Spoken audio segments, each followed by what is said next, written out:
So yeah, Walking Dead was a rotting corpse towards the end of his series. Well, I shouldn't say, and it's No still pun going. intended. Yeah. Oh man, I remember that show was the biggest hype of them all, man, in AMC. So the Hmm. whole resurgence of zombie TV shows and games. Without the Walking Dead, you wouldn't have The Last of Us. Yep. Then I maybe started. maybe we shouldn't have had The Walking Dead. Oh, man. And then I started seeing people speculate online. Are they trying to make Maggie and what's his name, Yeah, Kim no, they did. Negan Yeah, a no, they thing? did that. Yeah, Wait, what? yeah. I'm pretty sure they kissed at one point Oh my god. because it's supposed to be like, oh well, he did this horrible thing, but he's a changed person. She's a changed person, and then she ended up Mhm. becoming like how he used to be. So now she kind of understands. It was a lot. It was stupid. Yeah. Like I don't know. I don't care how what viewers felt about that scene. Negan left.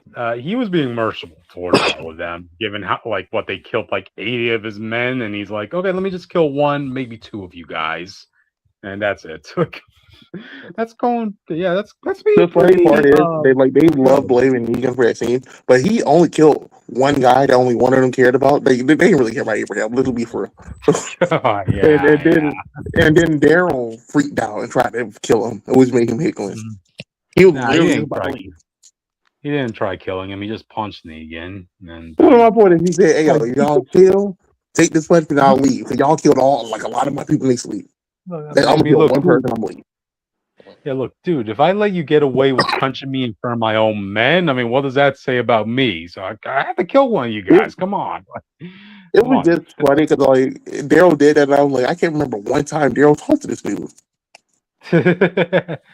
Oh wow. Oh wow. I don't think this dude knew Daryl's name. All I remember was that Negan had Daryl put into his prison, and Daryl was handcuffed naked into a dark room where he was being fed a loaf of Fed bread with some toes dog food down. on it. Like, audience, that was the fan. That was fan service back in the day for all the people who wanted to see Daryl naked. All right, so For the there fans you that don't know, that was back like when the peak. Oh, we want normal readers for Ghost Riders. Like conversation was happening. go. Mm-hmm. It was right before he showed up. Ghost Rider returned to Game of Thrones. Ah, right, right. So I was Look, like, I know oh, people. yeah, oh, you're doing Robbie? Oh, we still do Johnny. And then they showed Johnny, like, that gotta be normal readers. It was like a whole big thing. Yeah. I mean, for God's sakes, people wanted to fan cast Jeffrey Dean Morgan as Flashpoint Batman, which I think that would be cool. Like, so Well, we to never be got. fair, he was Batman's dad in the DCU, in the DCU. Wow. Yeah. Wow, audience. Wow, audience. Think of it that way, right? In an alternate universe, we Oh, you had know what's funny? You know what's Negan funny? He was Batman's dad, married. and Maggie was his mom. Exactly. So wow. Wow. And You're if you telling know me your his Flash. Walking Dead is about to give birth to Batman? And if you know your Flashpoint history, audience, you know that Batman's mom ends up becoming the new Joker in that universe. So yikes. And she's nah. What's the best way I can say that? Never mind. Hmm. She was a grieving. She was a grieving mother, man. She Of ended up course, she going had to the that. grave herself. Mm-hmm. Yep. That's the only white girls. That's a Mhm. random comic trivia in the middle of the Walking Dead conversation. Yep. I, wa- Yep. I want you guys to know that people are honestly saying that Jean Grey from Brand New Day is more evil than Mysterio. Oh God. I would not. Well, to be fair, no, to be fair, No, no. Mysterio with all his tech didn't really hurt anybody until the end. He was going to kill Peter's friends, but he He didn't kill was anybody after willing. that He point. was he was He willing to was let people get both hurt for a big both of shit. them were willing to let people get hurt for their Right. goals. Yes, Mm. but Jean's thing Gene put was a actually bomb in a because of tank. her was something that was tangible. His thing was that Tony Stark made fun of me, which he didn't. Like, so that's what his thing No, no. was. All, Tony Stark. all I'm saying is one did it for of his own selfish goals. The other did the same one, but instead of going straight to the sword, she was just attacking random buildings. I don't Yeah. think it's hard to find out where the head of. Look. Look. Apparently, it was for her. My thing Look, is more like Jean. I really got to look back at that movie and see exactly how many Man, people hold on, got Wish didn't harmed watch it. Are we in her spoiling Winston? pursuit. What? Wish didn't watch the film yet. Are you okay? Well, Like, she was- spoiler oh, quick? Wish, not We bad. can talk about it right now. I don't care. I'm working on something. Oh, else. okay. I was no, it's more like just the intent. The fact that Jean could be talked out of being evil at all when Mysterio's like fuck you, even if you beat me, I'm gonna ruin your life. That's a that dude is an evil to be person. fair, to be fair, Jean did two things that are way worse than anything Mysterio did. Only because Mysterio couldn't get the chance. We saw what happens if he would have let him. If he had the, So you think Mysterio would have been a rapist? I'm just saying. Say that again? Also, one of them Oh, doxed the minor. I feel like we should talk about that. I know he really did ruin that kid's life, and then led to his unmade Literally dying. ruined a kid's Like, and we're life. talking about who's Oh, farming. wait, unless you want to get spoiled, Jean Grey does something a lot worse than that to a person in this film. Yep. Listen, But if I would I argue had she- seen Brand New Day, I can agree. I would with argue she couldn't even do that if it wasn't for Mysterio, though. Mm-hmm. I think she could, even if it was. I think it would be worse. The path. I mean, I guess it's all right. I guess you could script write it, but the path she would have to take to get in that same position, that would only work I for think, them. well, to be fair, even if it wasn't because I'm sure, I feel like we go through the same path. I tried to get in. I tried to mess with Spider-Man. It didn't work. I track him down to where he lives. I Right. find out about his the girlfriend. Yeah, I think the Mhm. building thing would have happened. I don't think like the whole scene with like the you thought like that's crazy. Like I don't think that would have happened. I know. Well, it wouldn't be that mean, but I do think she'll still do that. Oh, you thought you were saving him, but I was hurt all the Right, but I guess my thing is like I don't really think like Jean is the fact that she can even be redeemed at all makes her less evil. That was more like there are life circumstances that could. Man, that Darth Vader can be redeemed. That'll make him not space Yeah, Hitler. but That doesn't change Mysterio the can't. thing. Mysterio's not a redeemable person. No, man, one on two trillions of people. Darth Vader, audience thought that but Darth Vader's people need to thing comes remember from. Darth. Listen, He do I was think on the Darth verge Vader of death can be redeemed anyway. personally? No, I don't. But he can be like he can realize that he's wrong. He's only like that's self-hatred. You know what I mean? That's not like Yeah. that's not something like That make him less evil. no, it doesn't. It doesn't. What I'm saying is like when I'm thinking like who's the most evil You're person. looking at intent. He was gonna ruin one kid's life for his own selfish game. She ruined lives of a whole bunch of people. Well, no, Casually. because it wasn't even just It's that. right. Because the property damage and destruction for those also ruined people's lives. That's also another thing. And crippling You those go back and to that. crippling No, construction workers. If Go Mysterio- back to those fights with Mysterio. The only way you can even argue with, because one of them just above water. Right. The people's houses might mess up, but they didn't ruin their lives. Jean Grey was actively putting people in danger. She got a dude hit by a car. She put a bomb in a tank and blew up the whole building. She set the Hulk loose on the building, and she was just lucky no one got hurt. I don't want to hear that. But that's her war on that specific person. She's not going after random people. She's doing it for a purpose. She was random people involved. She's getting random people involved. Yeah, that's So you're saying the guy who got hit by a car was work for the damage girl? No. No. She But did what I'm saying whatever is she that was needed for the to until purpose. she Like got she's done doing. to She's do it doing. for her I'm war. saying she's doing all of this for a purpose of saving the one person she cares about. I think that's a bit different than I'm doing this because I want to be famous and I can't just use my technology for good anyway. At the end of the day, even if you want to say it's a better reason, it's still two selfish reasons. I'm It's going not- to well, risk it's not- I'm it's going to not risk 1,000 people about- to it's save not- one person. I'm going to risk 1,000 people for myself. You're complaining her doing bad things would be saying who's a worse person. I'm saying who's the worst person. I'm saying what she did fundamentally to Peter was worse. I'm saying that he is a worse person though, because her thing stops once you realize she's not alone. That's what I'm saying. We'll That's see. what I'm saying. No. We'll see when she get the penis force.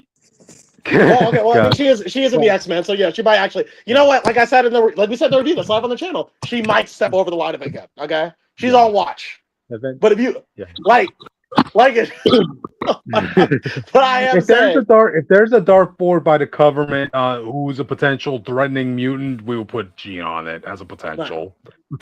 Yeah. All I'm saying, if you line up the two events, people gonna be like, "Hey, I'm kind of scared of her more than I'm scared." That's all I'm saying. No, I mean that's fair. That's fair. But her powers are more scary than Mysterio, regardless. Well, actually, that's a good point. Wait. Technically, Mysterio has the same abilities. It's not the same power. It is the same ability. That is a good point. Jake, keep in mind, Mysterio needs a whole staff behind him in order to. Reach but now we're talking about who's more dangerous, which I would agree is Jean. Yeah. I'm just saying that, but Jean can be talked out of being evil. Mysterio cannot. And we saw what happened when Mysterio did. I think he could have, but it cannot be Peter that did it. It could be some random guy. Yeah. I did this. Well, yeah, it has to be some guy who could relate to her. Yeah. For I agree her, with that. Peter only was able to do that because Peter himself was in the same mental space and he understood her thing. So I do think if you switch to Peter's, I don't think he can help her. I think okay, so I'm comparing it evil in terms of like she's evil the way that Vader's evil because brought up Vader, but like Mysterio's evil the way that Palpatine's evil, just for like no fucking reason. Don't worry, Chris. She's only evil with Space Hitler. Right. She's only evil with Space Hitler. No. But I'm saying like in terms of she's evil with a reason, but if you had the right circumstance, you could stop her from being evil. Yeah. I'm saying like, you know what I mean? I just like that. I get you. I'm just fucking with you. I just like to add this about Darth Vader, audience. That whole redemption thing he did at the end. Well, he was on death's door at that point. I would argue that her babyface turn. I would argue that her redemption is better only because she get to live with the consequences of what she did potentially. Yeah, she's true. Yeah. And Vader didn't do the worst thing possible and die. That's terrible. By the way, fuck Darth Vader for getting a happy ending at the end after all the atrocities he committed. Come on. He gets to stand side by side with the ghost Jedis, like the ones he literally killed. Like, oh, bro, can you imagine being one of the kids he murdered, and then like you're in Jedi ghost space where and you just walk in all kinds. It's not even that he gets to be like he gets to be the version of you the version of him that killed you. Like, if you at least the old messed up version like the original, I would have been fine. But why did he come back as a young man? Right. Yeah, exactly. You know, how dare he get a peaceful, happy afterlife, audience? Like, come on. Right. You know. All right. The last thing, real quick though, Goblin or Mysterio, who's more evil to you? Goblin. Mysterio's like I said, the thing with Mysterio is that it could have been anybody. It happened to be Peter because that's who the glasses went to. It could have been. It could have been Sam. I mean, it could have been Samuel Jackson. It could have been Maria Hill. Whoever. It could have been Pepper. Whoever got the glasses.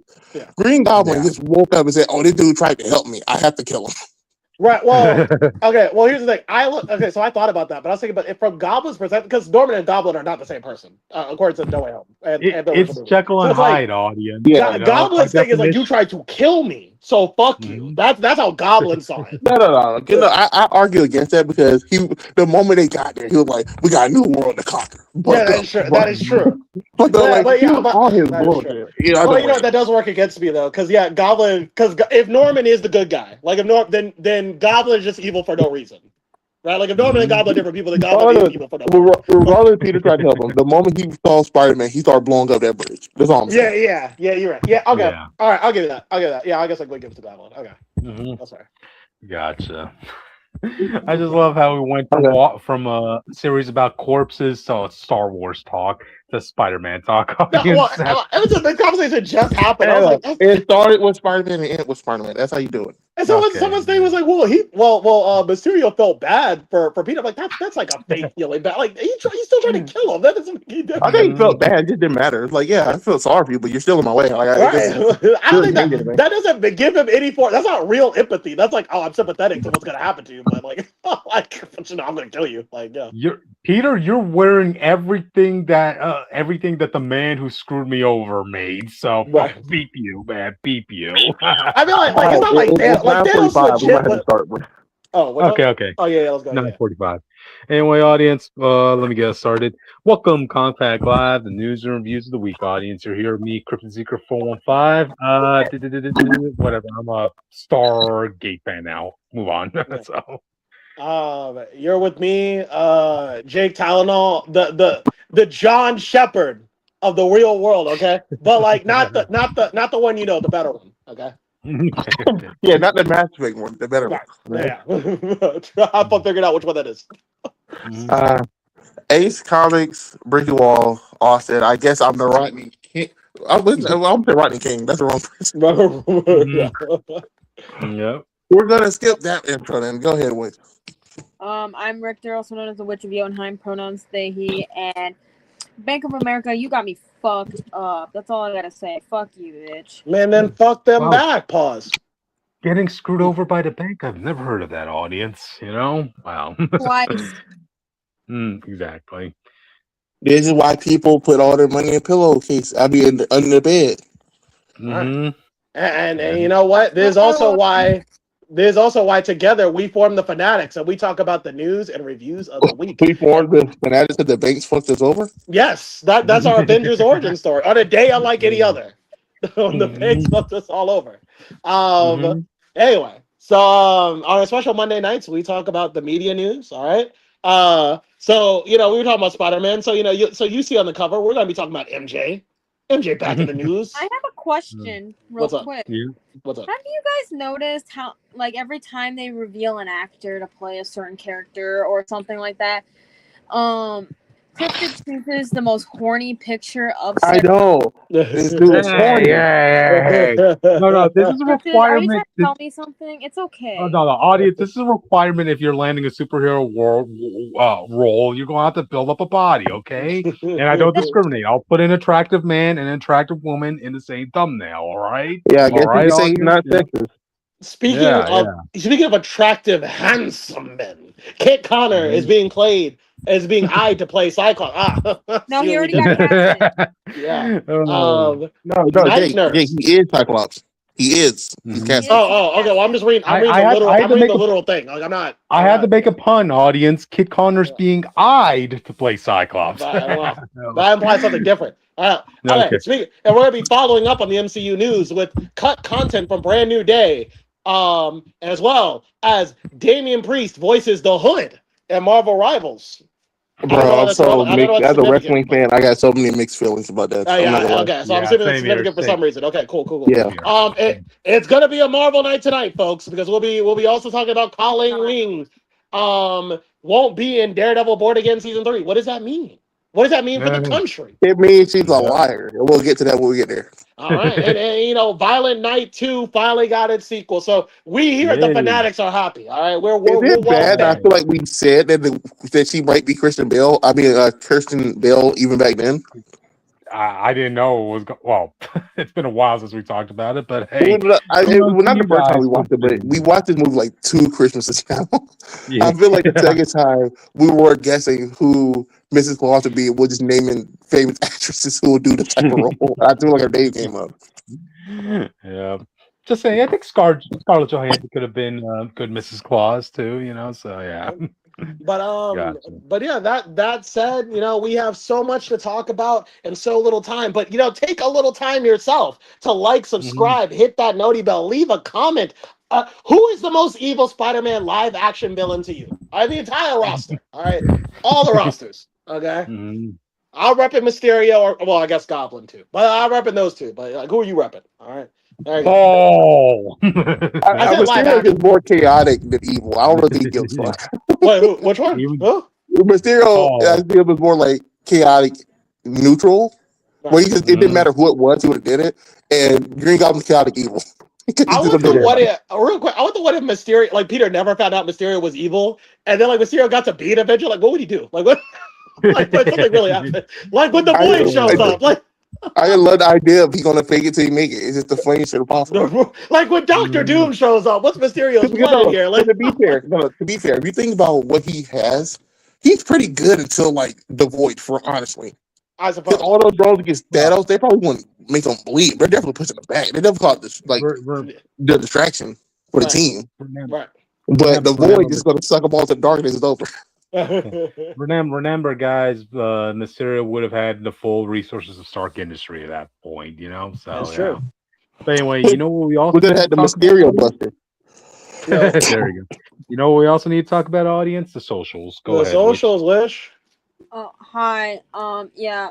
Subscribe because I said so. You can also find us on Twitter at ComicFanatic69. Yeah. You can also find me personally on my own Twitter at WitchofYotin with an E instead of a U, because I'm too lazy to change it at this point. You can also find me on Instagram and TikTok at witch_of_Jotunheim. You can also find me on Blue Sky, Tumblr, and Letterboxd at North Star Aria. You know how to make it Austin, even though everyone makes it wrong. What about Ko-Fi? You still doing that? Yeah, it's the same as Instagram. You know how to make an Austin, everyone just makes it wrong. Why do they keep making it wrong?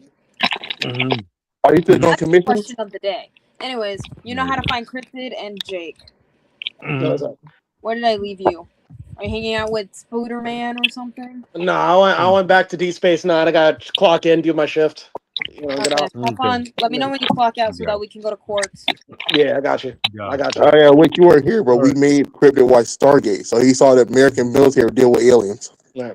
Oh yeah. So Yeah. I'm gonna sign with I just Stargate watched an now, episode of Strange New Worlds where the Enterprise and the Farragut crew were getting absolutely decimated by some scavengers who happened to be the descendants of the first human, like some of the first humans in space post World War III. And guess where they're we from? all? Guess where they're from? Don't say it like that. They're American. Oh, I don't understand. No, I really don't understand that statement. What are the later ones that went to space? All right, these are like the first actual ships, like those people, the first ship. So they're all like the Enterprise NXT. Like I don't. No, this was pre-Enterprise. The first people to go settle down, these are their descendants, all right? These are different. This is a different group of people. This was pre, First Contact. Okay. Yeah. What the First fuck? Contact. Yeah, we didn't. Well, we went to the start. We had NASA. Like we already had that working. That was already, So anyway, guys, speaking of first, I think we should get on to the first topic now since we're past 20 minutes already. So Yeah. Who to blame? All right, but here's my thing. What's he gonna do? What's he gonna do when Big Bro Spider-Man has to check him, bro? What's he gonna do? Wait. Can Spider-Man check this? As Cyclops in the MCU. Can Tom Holland Spider-Man check Cyclops? Well, I don't know how they're gonna buff Cyclops. As someone who was terrified that he was gonna get casted as Hulkling, I am very pleased. Yeah. You know, I have seen worse castings out of this cinematic universe, so I'm not mad. Yeah. I think the only reason they didn't cast him as Hulkling is because the whole Young Avengers project just got thrown away at this point because of Kang. They didn't even try. But besides they really didn't try. Let's be honest, bro. Yeah, but regardless, so they ended up recycling. They recycled this actor for a different role. So it happens. Audience, remember, Wyatt Russell originally auditioned to play Steve Rogers, but hey, they gave him a different role. I don't even think he even auditioned for Hulkling. I don't even think he wanted to go for Hulkling. Yeah, it was more fan casting, and it was a fan cast because he was in Heartstopper with Joe Locke, who happened to be Wiccan, which is one of the worst casting decisions ever. But besides the point, they sometimes do. They sometimes do it where the studio asks the actor, "Hey, do you want to play this role?" They did it with Haley Steinfeld. They asked her, "Hey, do you want to play Kate Bishop?" Oh, sure. I think he actually auditioned for Cyclops, but besides the point, I'm not mad at this casting. Like I said, I've seen worse castings, and I believe that he can definitely pull off a Boy Scout. Yeah, he has the body of what I imagine Cyclops will have. The question more with Cyclops is how deep you're going to try to go, because they talk about every X-Men can have a movie themselves. Cyclops really could have a fucking movie. The shit with his dad and his brothers being in the Mr. Sinister orphanage and all the other stuff. You have so much stuff to do with him. So, how far are you willing? The movies only ever went as far as, he was, regular guy at school, and he shot up the school with his lasers. So, how far his origin are we going to go with this version? That'll be interesting. I mean, there are different layers to go. A lot of things. I think you should keep his dad in space only because we don't have a space team right now. So the next time we do Nova or some other stuff, you already have an ingrained supporting cast with the Starjammers being around. Keep this in mind. The Starjammers were around all this time. How come we never interacted with the Guardians or the Ravengers? You just had them be stuck in another part of the galaxy. The Guardians of this one galaxy, not all of them. Okay, yeah. What if they didn't want to? Cryptid. Have you ever thought about that? I really did think you do the wormhole thing, and that's why it took me so long to get back. You can also introduce Vulcan like that with him. Yeah, I mean, this all depends on how exactly the reset or the rules of the reset will be after Doomsday. What you do is you have them work with the Shi'ar, who the Ravagers naturally would not work with, because the Shi'ar are assholes. Oh, okay. Shi'ar assholes. Yes. I feel like we haven't learned anything about the X-Men until I see what Magneto is casted as. Because I don't even know how old this dude is. What are we doing? To be fair, I do think we're going to see whoever their Magneto is in Secret Wars. I think that's going to... If the X-Men and Jean Grey are popping up naturally on this Earth, I do think in order to have an old Magneto who's been experienced, who did all this stuff. I do think he had to come from Secret Wars. Right. I they need to do something to justify how how somebody like Magneto could survive literally from the 1940s up until Maybe he needs a new body. I think you'll really do a 40-year-old Magneto. Mutation causes people to age slower, but whatever. That's also true. The only problem with that narrative is that you have to justify Magneto not doing anything since the Holocaust. Yeah, maybe if we like workshop this a bit, maybe Magneto is from World War II, and maybe he was just kind of in the background chilling with Charles, like when they met like a later point in life. Out. Maybe that, and then like, but maybe like Magneto. And they had a messy divorce, and that's why he. Like I would argue, maybe like Magneto was more of a mentor to Charles, because that would make him younger. So Charles could still be alive. Magneto gets too old; he needs a new body or something. That could be like the plot of the movie because he's like. Jake, hold on. Go me real quick. It's not me. Oh, sorry, it's my fan. It's because I don't want my phone to overheat. Oh, okay, I got you. It's all good. Also, why are we talking about Magneto when we're supposed to be talking about Cyclops? Because like I said, having Cyclops doesn't really tell us anything. We know he's gonna be in the film. Well, one thing this does reveal what that you have to do is you have to say there's a world where the world, like how Phantom 4, we're still in the 60s, where Magneto and Xavier are still young, forming their stuff, and then you get those who from that time period on Secret Wars, and then here. So it'd be like a culture shock. And then being like, oh, well, the mutant's already here. We have to, you do the breakup naturally like that. Well, I'm from people were racist to our kind. We have to rise up now. No, you do it if they're not being racist yet. So it's like, we have a chance to actually save mutants in this one. And that's how you justify like the original team up of we're all on the same team trying it. And you still do like the first movie and have them break up and him turn evil and stuff if you want to. Mm-hmm. Gotcha. But the thing with Cyclops though, I just wonder how they're gonna do his powers. Please, God, don't do the punch dimension. Do the punch dimension. I'm so tired of the fucking punch dimension, bro. Oh my God. Do the punch dimension. That felt so overcomplicated. Yeah, that felt overcomplicated. It's so annoying that it's never even been confirmed besides a fan picture. The only other time we see the punch dimension is American Child like, oh, this is a universal convention force, and everyone's like, oh, that's Cyclops power. That's literally all it is. It's really so annoying. No. His eyes are literally windows. Wow, what a lame power, audience. Your ex. Well, hang on. He used it kind of cool though. No, not too much. No, I don't think it's lame because it's lame compared to his families. All his brother has better power than him for some reason. Well, but is that because of the concussion that he didn't get the powers like mastered? No. From my understanding, the concussion only makes it so he can't control it. Not that he didn't have better powers. Yeah, the brain damage, whatever happened. Right. Now, when he fell from the parachute, that's his history, audience. When he and his brother fell from the parachute from that plane, he landed on his head, which caused some brain damage. Thank God Peter made a perfectly fine inhibitor so that whatever Scott wants to use is real eyes. They're going to say that's racist, right? I just mean starting the Avengers vs. X-Men. For Rogue and Cyclops, this is the best case. They have a thing that can just flip on and off. So they can be Cyclops care. Like 90% of the time, 99% of the time he can wear glasses. I know. For the sake of my own sanity, the Avengers and the X-Men need to stay separate for a hot minute. They don't always need to be separated. They just need to be separated for right now. Yeah. For the sake of my mental health. Mm-hmm. I thought it was a brand new day. I like how they're handling the X-Men. They're too small for like anybody to really be like prejudiced against because no one really knows anything about them. So my judgment is going to come with Magneto because I feel like Magneto's going to be able to ruin it. Like whatever. The X-Men stuff won't be bad until Magneto gets on screen. Until Magneto gets on TV and look at everybody in the world and says, "You are replaceable. We're going to replace you. We're going to kill you all." That's the turning point for the X-Men. Right. Gotcha. I feel like you send those warnings this yet. I feel like a lot of stuff warnings this yet until Magneto gets on live TV and tells the world, "We will replace you. You all will die out." Wow, I guess that's Magneto's way of forcing every mutant to come out. Wow, Magneto. But Magneto really did fuck over the mutant community. That's crazy.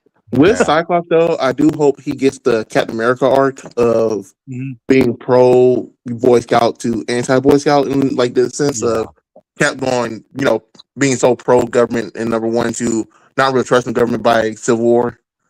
Yeah. Because that's really what his arc was, and ends with him killing Xavier with the Phoenix power. Remember, audience, like it's not the first time people categorize Cyclops with Captain America. After all, So yeah, he is the first mutant Captain America. That is a universe thing. I kind of want the X-Men, like, I guess not. I'm already doing like solo X-Men because this is the mutant saga, so I'm expecting some X-Men to get solo appearances. I kind of hope that not all of their problems are mutant based, because I do kind of like them to be like a part of like the human world, like we do know that Storm and another one is showing up in Black Panther 3. Right. Yeah. I think I recall seeing an article somewhere that stated that the direction of the X-Men that they want to go with is that these are heroes in a world that hates and fears them, which I hope they go with that, as opposed to like, okay, we're guns blazing on everybody who ever oppressed us, So like in today's climate, they got to be very careful because this could be a rough 10 to 20 years if they don't really lock in on it. We're gonna be right back. We are. Yeah. Also disconnected on accident, but also no, I like the way that I think Brand New Day handled it best. Like I like the thing with Jean, like the with Jean made it feel. They got an actor who was around the same age as Sadie Sink, because they're around the same age. I don't know how old Kit is, but this dude is 2 years younger than her. Funny enough. Oh, so they're around the same age. Yeah. How would you know? Jean had a sister in Brand New Day, which the sister looked way older than her, but the sister's like 4 years younger than her.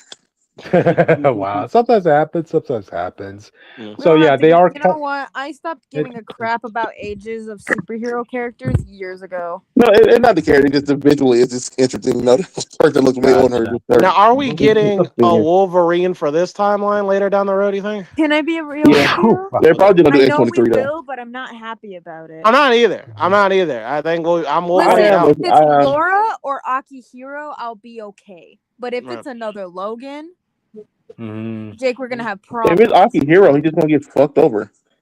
Yeah, he will still get fucked over. We just in a different. I feel like you do. If you do Logan, I feel like you can do Logan as long as you focus on the stuff that hasn't really been brought up. Like he don't need to be the star of X-Men. I think that's as long as he's not the star, it'll be okay. Logan will just be brownie points. It's just a matter of whether or not they're just going to force the brownies as they sell them. If we're doing Logan, can he be Evolution Logan? Because that's the one where he doesn't like flirt with Jean. I'm like that'll be great. That'll be fucking great. The problem with that is I definitely can see them still want to do the Emma Frost stuff, and if you do Scott Emma Frost, Jean would end up going with Logan. You know what? They're gonna change shit in the MCU. They always do. Yeah, it depends on how they want to take Cyclops' relationship. Yeah. We could. Well, hold on, because we kind of at a point where we're bringing the Fantastic Four to the main. I hope not, but it seems like we're going to bring the Fantastic Four to the main universe. There is an arc in the Ultimate Cut where maybe like Jean doesn't want to handle with the X-Men. She can replace Kitty in Ultimate X-Men, just be like Peter's mutant friend, and you have Johnny hang out there for a minute too. You could have like an Amazing Friends movie. You can do something like that. She doesn't have to go. We got to be together. Okay. Well, I know, but like I haven't had my Daredevil team up yet. You talking about Amazing Friends? Right. Well, I said we don't need Amazing Friends. Well, I said Genius is amazing friend. Genius is they're friends. Jake. What's up? Jake, no. The problem with that, you have to justify a threat that, but by the time that happens, X-Men already came out. Probably 2 X-Men films. Because the dude said that Spider-Man 5 is not happening soon. So you have to justify a threat strong enough that Jean for some reason needs Spider-Man. You know what? If we talked about Morlun coming in, bro, if Morlun was on Peter's ass and Jean got out, she covered him. Morlun destroyed their Amazing Friends. They were all murdered. But listen, the way Jean and Peter are like that, bro, and if Johnny learns about his friends with Peter, bro, they'll come for him, bro. They'll save him. All right, it's not gonna be like Yelena. It's not a small potatoes issue for them. They'll do it. Okay. But like that, I got hopes for this dude. We've seen the Cyclops resurgence in recent years, so we know they're at least trying to take him more seriously. It just depends on how deep in his story they want to go. Because I as much as people like Madeline Pryor and stuff, I'm not trying to see the dude get this clone pregnant and ditch his wife. No, you know what I'm saying? But I was understand. So it's too soon to say that Josh Brolin came out of this guy's DNA, audience. Yeah. So, yeah. Now you're connecting Deadpool up to it. That would be the immediate jump people have. Yeah. So it might just be better to not do Madeline Pryor for a while, at least. Yeah, I think we can hold off on the Phoenix Saga and Madeline Pryor for a hot minute. Okay. I only see them doing the Phoenix Saga because they redid Galactus, so they clearly want to be like, oh, we want to show you how the arc actually should go. Well, I feel like since they fucked up the first 2 times, I think we can wait. I think we can have time to build up the X-Men before we can. The problem with the Phoenix thing is that the Phoenix is really the start of the whole like space saga for them. Like the stuff that Shi'ar. I agree. No, I'm agreeing with you. I'm agreeing with you. Automatically. I think it should at least be the 3rd film again if you end up having to do it. But like, in order to start off the TV show, I don't think it's TV show for her. I think you just build it up over the 3 films. I don't think you just have the Phoenix show up in the same film that she gets taken over in. Yeah. No. They just need to take their time and know how to do it. Exactly. Taking their time. Like, what's our end game for the Mutant Saga? You think Apocalypse, Dark Phoenix? I think the first thing you'll do would be Mr. Sinister. Yes. You know, I think it's time, and this is coming from someone. No, we know there's a guy trying to beat him, but it's not confirmed that he's in the film yet. Give him his time. Give him his like 5 minutes of grace, okay? Mr. Sinister, he's a personal villain for Jean and Scott specifically. So that can be a good first movie. The second one, I don't want to do Stryker, but if you're going to say, oh, we're trying to be heroes in the world to hate us, you kind of do need Stryker to stroke those flames, him and Magneto. Yeah. So it'll be kind of like a full comic version of X2, right? Where instead of he's a military, he's actually a preacher. Right. And then you do need Avengers versus X-Men in between. So that'll be Civil War right there. We're doing that again. So, wow, I can't wait for the mutant community. I think you have to do Avengers versus X-Men after the Phoenix Saga because that the Phoenix Saga is the whole big part of that. Yeah. I can't wait for all the mutants to come together and go look at Captain America and say, you don't know what it's like being a oppressed minority. And Sam Wilson's like, they go to Sam. You don't know what it means to be us, huh? I think I would do it before as like the prelude, like maybe a little bit of Phoenix comes out of Jean, and like everybody trying to figure out what to do with it, and that's what the Avengers vs X-Men thing is, and then like it leads into. You can't really do Hope if you want to keep Josh Brolin's because his Hope is a little girl. Right. Yeah. I'm just saying, like, I think you do Avengers vs X-Men before because I think you could do the prelude to what's to come with the Dark Phoenix. You could just if you rewrite the story a bit, but. We'll see. I think that story is important to do though, because I think the death of Xavier and whoever stand in for Logan, whether it be him, Laura, or whoever takes that role, the breakdown of the school into 2 different schools is an important saga of X-Men. Right. Yeah. And then you get the 2 different beliefs of Cyclops and the more Magneto type teaching, but less extreme. And Wolverine trying to the animal Wolverine trying to be civilized the whole time. It's kind of interesting. Yeah. I feel like in that case it would be well, we don't know the X-Men yet. It'll be Gino run that school, I feel, because she's more pro. Her definitely would cause the schism, so it's hard to say. Oh, well, I guess so, yeah. Yeah. So if you don't do that, you still can have them break up and do that, and you can justify Scott going with him like that. Yeah. Jeez, I just like how we were talking about the X-Men film. You guys are talking about how they should break up. It's because all these stories are important to Scott, but they're all like so much to build to. I don't know how you could do it reliably in like 2 films. Right. Well, we'll see what happens, audience. We'll see what happens. Well, he's not experienced yet. We're talking about a young ex-Cyclops. Like, I don't know. Yeah, well, I mean, it depends on how they're going to disperse these films out. Because I don't think they're going to play the original Phase 1, 2, 3 book. I think it's going to be a mix of the 2. Are we going to get like the original 5, or are we going to? We know they were planning to. We know they were planning to do the original 5 for First X-Men because Storm and another person was supposed to be in Black Panther, and then they'll join X-Men after that. Yeah. So, but people were complaining about that because they're saying the original 5 is too white and boring, and that was You can cast whoever you want for these people. Well, I guess for Beast, huh? Well, we know Beast is Maybe Beast not is people, a half Asian mostly man. everyone. You can cast a different, have a different racial background for each of them, and no one would really care.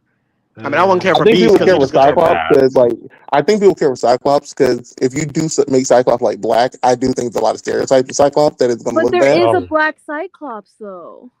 Oh, I understand that, yeah. but that doesn't make it a good choice. Listen. I don't care who they cast as long as it's good casting, and I'll know if it's a good casting or not. The only one I would guarantee I say should be white would be Angel because him being rich white does play an important part to some of his arcs. Yeah, I can see that. And like, if we get Monet, I know we won't get Monet anytime soon. Yeah, but Monet if has we to do be get black. her, I think those two. I don't know why in my head I just thought of Shannon Sharp as Angel, bro. I don't know what you think. We have to start with the recognizable mutants before we can get to somebody like Monet. So we're going to the next topic. Next plays, okay? Gotcha. So anyway, guys, you guys any final thoughts? You do a spinoff. I do think X Factor should be the first spinoff. I will say that. I think the mystery solving X Factor team will be a great first spinoff. Well, keep in mind, the government X Factor team technically came first, but technically didn't. I know, but I don't like that team that much. I don't really care for the government team. I do like the investigative team way better.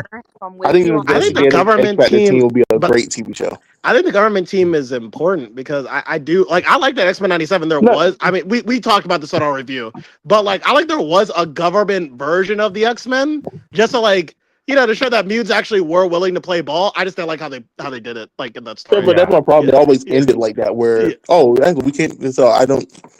Unless that could be a small part of a movie, I don't think they should have their own TV show. That's what I'm going with. Yeah. I have an idea on how they can do it, but I'm going to keep it for another day so that I can brew with it a little bit. Right. But we should really move on. When we're not recording things, which you could tell us about that. You don't want anybody stealing your idea. I remember the whole thing. Let's move on, please. We've been on. Stop making a look at this man. Y'all saw the guy's body in long enough, audience. Keep in mind, I don't just show attractive women. I show pictures of attractive men here. So he's an equal level freak, y'all. All right. Yeah. All right. So you mean this? This is the same as the last picture you showed us. This it was a picture of the article. It was a picture of the article. All right. I'm just saying. All right. I'm busy. Rosario Dawson had the cut scene in Brand New Day, and we already pretty much know what it is. People don't remember her character in the MCU is Night Nurse. She was healing Daredevil, Punisher, Luke Cage. I think she healed Iron Fist in 1.2, but she was the nurse that helped them on a low in the back of the house, basically. Yep. So the deleted scene was basically Frank called her in to the hospital so they can make sure no one sees Peter, no one sees his face, no one can leak his identity, while she's the main person to heal them. That's all it is. I do think that would help it. Yeah, because it helped tie Daredevil and Spiderman, all the other stuff together. But also because I remember watching the movie and I was like, well, what makes this hospital spot? Why is his identity a secret? I don't understand how that was possible. I chalked that up. Even when Spider-Man gets injured without her, they usually just let him keep his mask on. Right, but if I recall, he didn't have his mask on. Yeah, no, he did. But he just cut the hole where the mouth is. So I guess having a character be like, oh, this is what I do. I keep people's identity. If you get injured, come to me. I got you. That kind of would have been nice to, I chalked that up with Jean Grey maybe doing something with the Sap's mind. No, I thought that too, but then it was revealed that she only was keeping him alive. She didn't. And then Jake, you have Punisher there who will make sure that no Sap there stuff. No, that's a bigger question too. Because do they know the Punisher's in the room? Because why he brought the guy there? Yeah, I don't know. Listen. Why he brought the guy there? I thought he had to sneak out because realistically. Come on now. The Punisher walked in with Spider-Man. I feel like you're going to be like, it's still the Punisher, bro. We got to call it. He saves Spider-Man. Cut him a break. We don't give a shit. That's Spider-Man. That's Big Bro. Hey, Austin, you want to do something about the Punisher? You want to go and tell him he has to get out of the okay, so here's why it was saying that the police would be like, it's still the Punisher, bro. Here's why when I watched this movie, it was jarring to me. It was so Peter, gets shot, wakes up in the hospital. He's like, oh, what the fuck? My mask is off. The Punisher's like, don't worry, I took care of it. I thought maybe Jean, so I'm Krypton. I thought Jean did something. They just revealed Jean kept him alive. And so then I'm looking, and then outside there's like a crowd of people who know where Spider-Man is, and there's also doctors outside Spider-Man. I don't like this hospital feels very public. Like I didn't know, like without this. Does HIPAA not exist in this universe? Sam, what? Does HIPAA not exist in this universe? Patient-doctor confidentiality. It does. It's Spider-Man though. Right. Well, no, actually, true thing, audience. Like, whenever a doctor has somebody has a patient coming in with a gunshot wound, legally they have to bring in the police at that point. You know, they can't. To be fair, we do know that the Wolf will handle that side. Right. Okay, there you go. You know? I guess like it's not too much of a like I was willing to be like, okay, sure, but it would have been nice if there was knowing that there was a character that could have been like needed this scene. I feel like it would answer a lot of questions that knowing there was a character that was there could be like, oh, just in case you were wondering, I'm the reason this was all possible. That would have been nice. You have to show the full thing. You just had her walk out the building. Oh, like right for fans who knew, and it would have been the same thing. Like, oh, I know her. That's how I guess I did. Right. According to the article, like it was just to save on time. Really, that's why they didn't give her a whole apparently they said the scene was great, but it was they ran over their runtime, so they had to cut something. So so are we losing sleep over her not being in Brand New Day at the end of the day? Like, I know some people are though. That's the sad part. Yeah. Even at this point, you can't even count on her being in the next season. We could have cut Boomerang out the film to get that scene. Okay. So it just came out, so I'm gonna say it right now. So Jonathan Hickman changed his statement later. He's a bitch, but he said that Marvel had not gave him any real pushback for the Midnight stuff. So if Midnight X-Men ends up being bad or something, it's all on him. I don't want to hear Marvel didn't let him do this thing. They didn't let him like none of that bullshit he had the last 2 times. Well, admittedly, Marvel did fuck him over. He himself has stated multiple times. Right now, we're not getting a lot of pushback. In fact, they're telling us we can push it further if we want to. How did we get from Spider-Man to because we do it every we did it because we got a special thing. It just came out right now. Which is why I said it just came out right now, so I'm going to say it. Okay. Late breaking news, audience. Late breaking news. Anyway, Rosario Dawson not being in Brand New Day, I'm okay with it. I mean, this is why we need to watch this movie again, actually. So, I really want to analyze like what actually makes sense for the scenario. All I would say is, if you're going to do this, if you're going to tell us about this thing, you got to at least put it after the lead scene when it comes to Kareem. Don't do the thing like what Fast 4 and more did, where it's like you show us all these scenes in the trailer and stuff, and you don't put the deleted scenes on Disney Plus. Put it on it. Yeah. Just if you can give us the extended edition of No Way Home with literally unfinished green screens, photos, pictures, and scenes, we can handle that in deleted scenes. Just give us the full scene. There you go. But all right, then, audience, do you guys have any final thoughts on this before we move on? Oh, Witch moved on. Yeah, we Thanos snapped the Witch out. Let's go to the next topic. I don't think Witch has much to talk about this, but anyway, Damian Priest voices the Hood in Marvel Rivals. Hey, come on. And they made sure to emphasize that Hood in this universe is Puerto Rican. So I'm not gonna lie to you. I've heard voice lines for the Hood. I'm always mixed. I'm like, his delivery is kind of mixed for me. He's not that great. Yeah, you can tell this is one of his first voice acting things. Look, be thankful they didn't have him be the voice of the Hood for a whole cinematic video game story, like they did with Ronda Rousey. Like he will be. Hopefully not. So people know the Hood is a petty crook who usually have a cloak made, given him by Mephisto, and the game is by Oblivion. But he's usually white. He became Puerto Rican because the Ironheart TV show made him Puerto Rican. Yeah. And now he's Puerto Rican full on. He doesn't show up in the comics, so maybe he's still white there. But look, I think Hood is just that low of a character where if they want to say that, maybe he's Puerto Rican, they could do that. That's what I was going to bring up. I feel like you could let this slide because he doesn't have a lot of. He has 4 comic books, but he has a lot of appearances and other stuff. He has a big Spider-Man guard. He was part of Doom's Cabal when Norman had the Sentry and stuff. So he had a good a Dark Illuminati series at one point. Audience, which you can get away with saying he's half Puerto Rican comics, but don't make him full Puerto Rican. That's all I'm asking. Yeah. I mean, they did the same thing with Kyle Renner, after all, audience. Yeah. You know. So when it comes to MCU, I mean, when it comes to his game lines, Damian Priest is a good voice, like an actual voice for him. But his delivery is not a great because his first time voice acting. Mm-hmm. And Marvel Rivals also had this bad trick thing of narrowing down characters like 3 things. So, for example, if someone talks to Gambit, all he's going to talk about is flirting, cards, or his power blowing stuff up. Hi, my name is Luna Stell. Let me talk to you about my concerts. Yeah. You get 3 things, and that's all your dialogue in the game is going to be around those 3 things, no matter how many characters come out, no matter what change.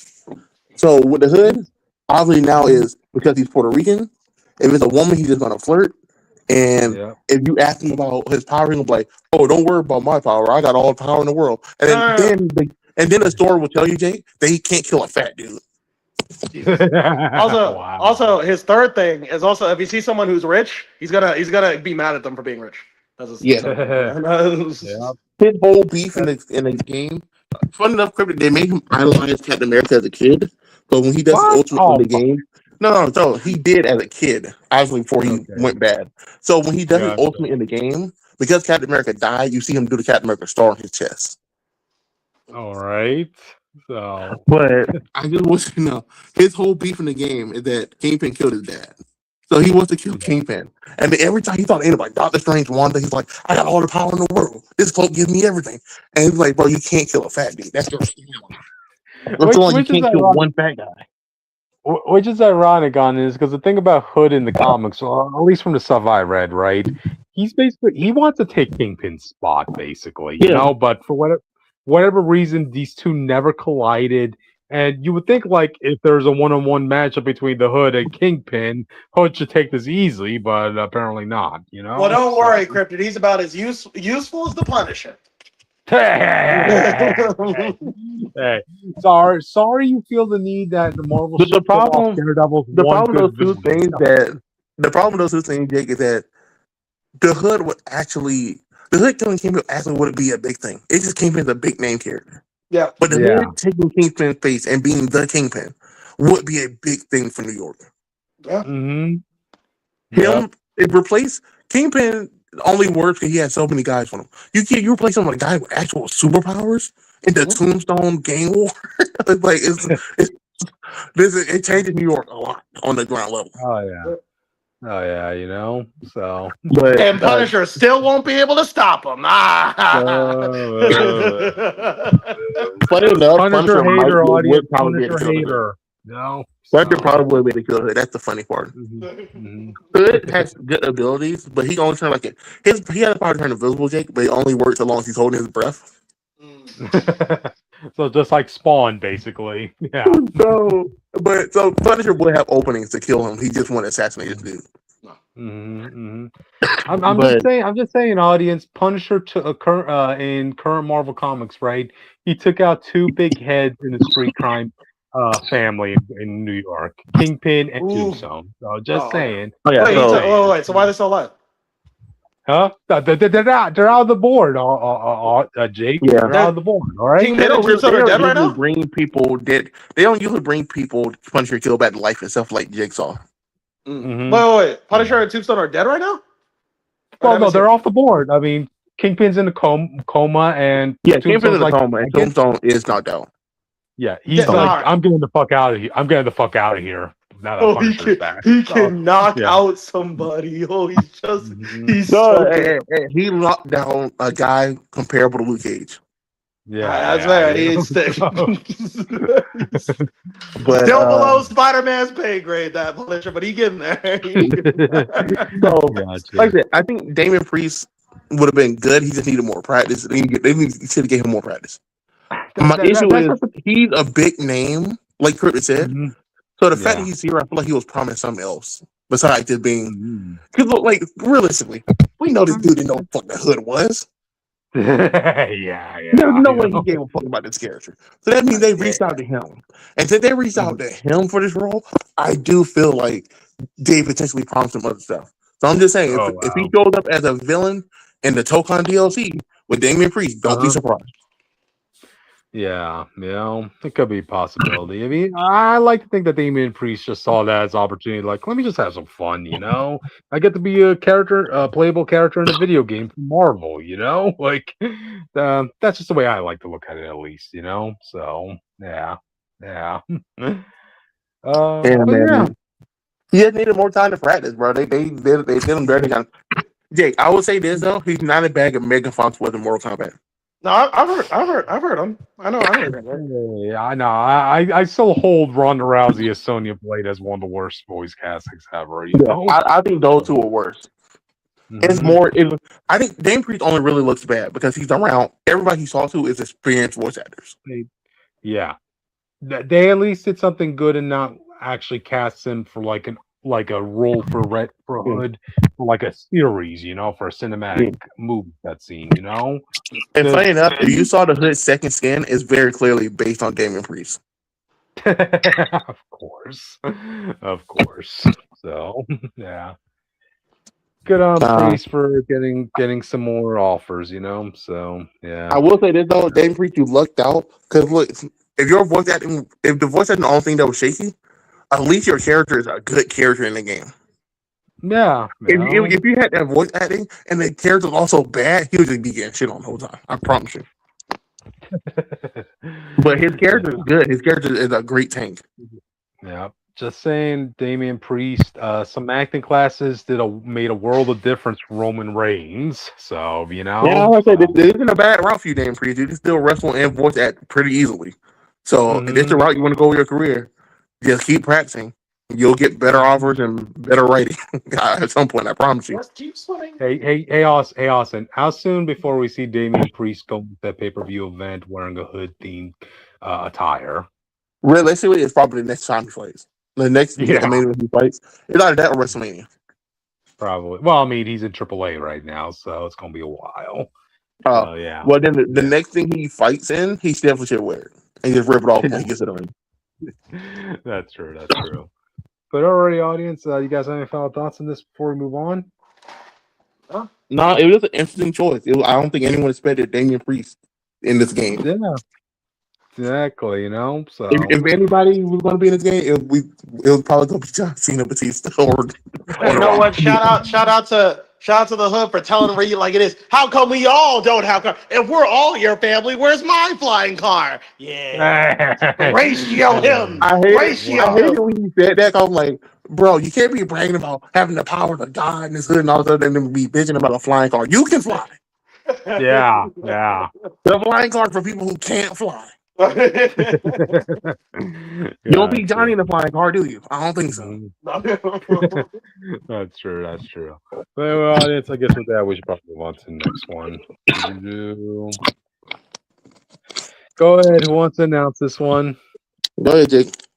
It's a violent night tonight. Wow. It's funny because I know last week we had like a discussion about like, certain stories being one and done. Right?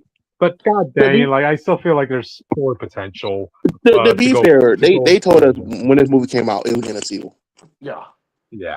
It alluded to if you watch the movie, No, even after the movie came out, like the week after the movie came out, they said we're doing a sequel. Yeah.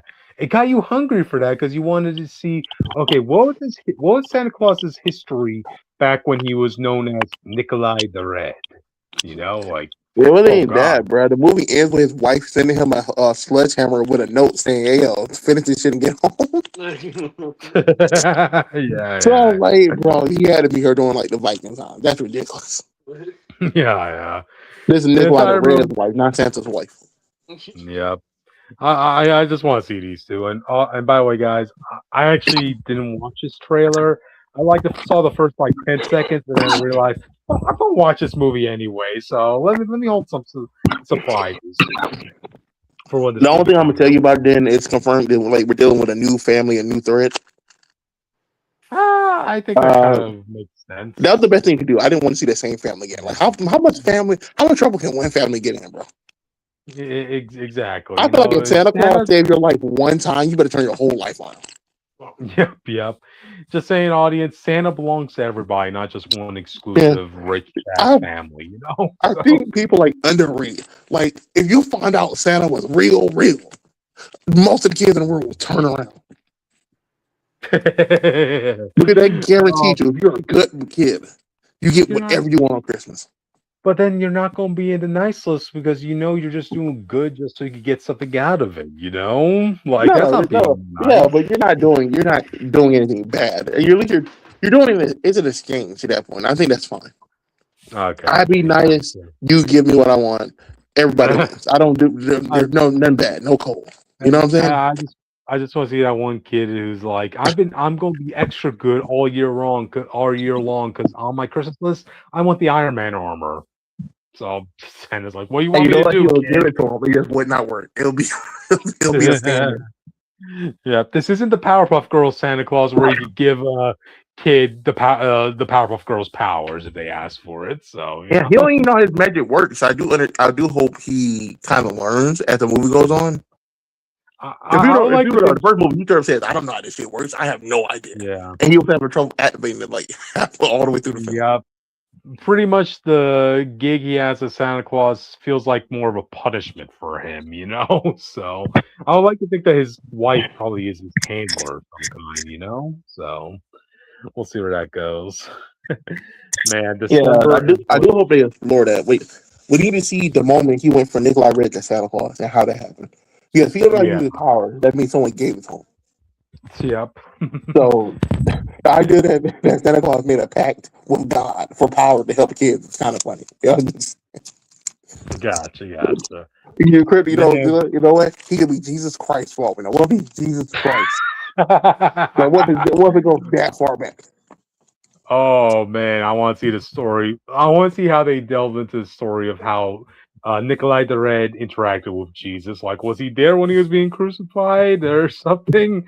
And then Jesus is like, look, I don't want my birthday to be associated with how I die. I want my birthday to be He, associated with he's something good in the he's sun. just on his knees, surrounded by all the people he's killed, and then Jesus in his robes walks up. He's like, "I forgive you, my son." He's like, "Oh,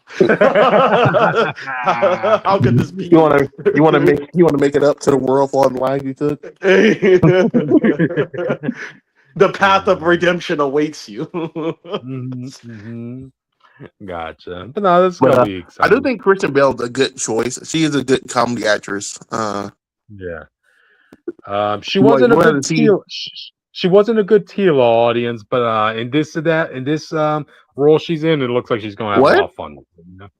Wasn't she the one who played voice Tila in No, the Season Demon? Huh. no. I thought that was. What the I fuck thought is that wrong with was. you? The I chick thought that who was. played Tila was the girl who played Veronica from Riverdale. Ah, okay, that's why I was getting confused. All right, nah, just mishap on my end, audience. Did you Sorry, get the man. whole controversy about Tila being black? Yeah. But anyway, The so last thing I think she was in that a lot of people watched was like Bad Moms. okay. Oh. She's been in stuff Gotcha. since then, but like, I know that was the last big movie that everyone watched. Got it. So this is kind of her Um, return to the big movie stuff. To be honest, I think she's been doing a lot of TV shows. okay, good for You know, she her, had you know. commercials for a long time. Gotcha.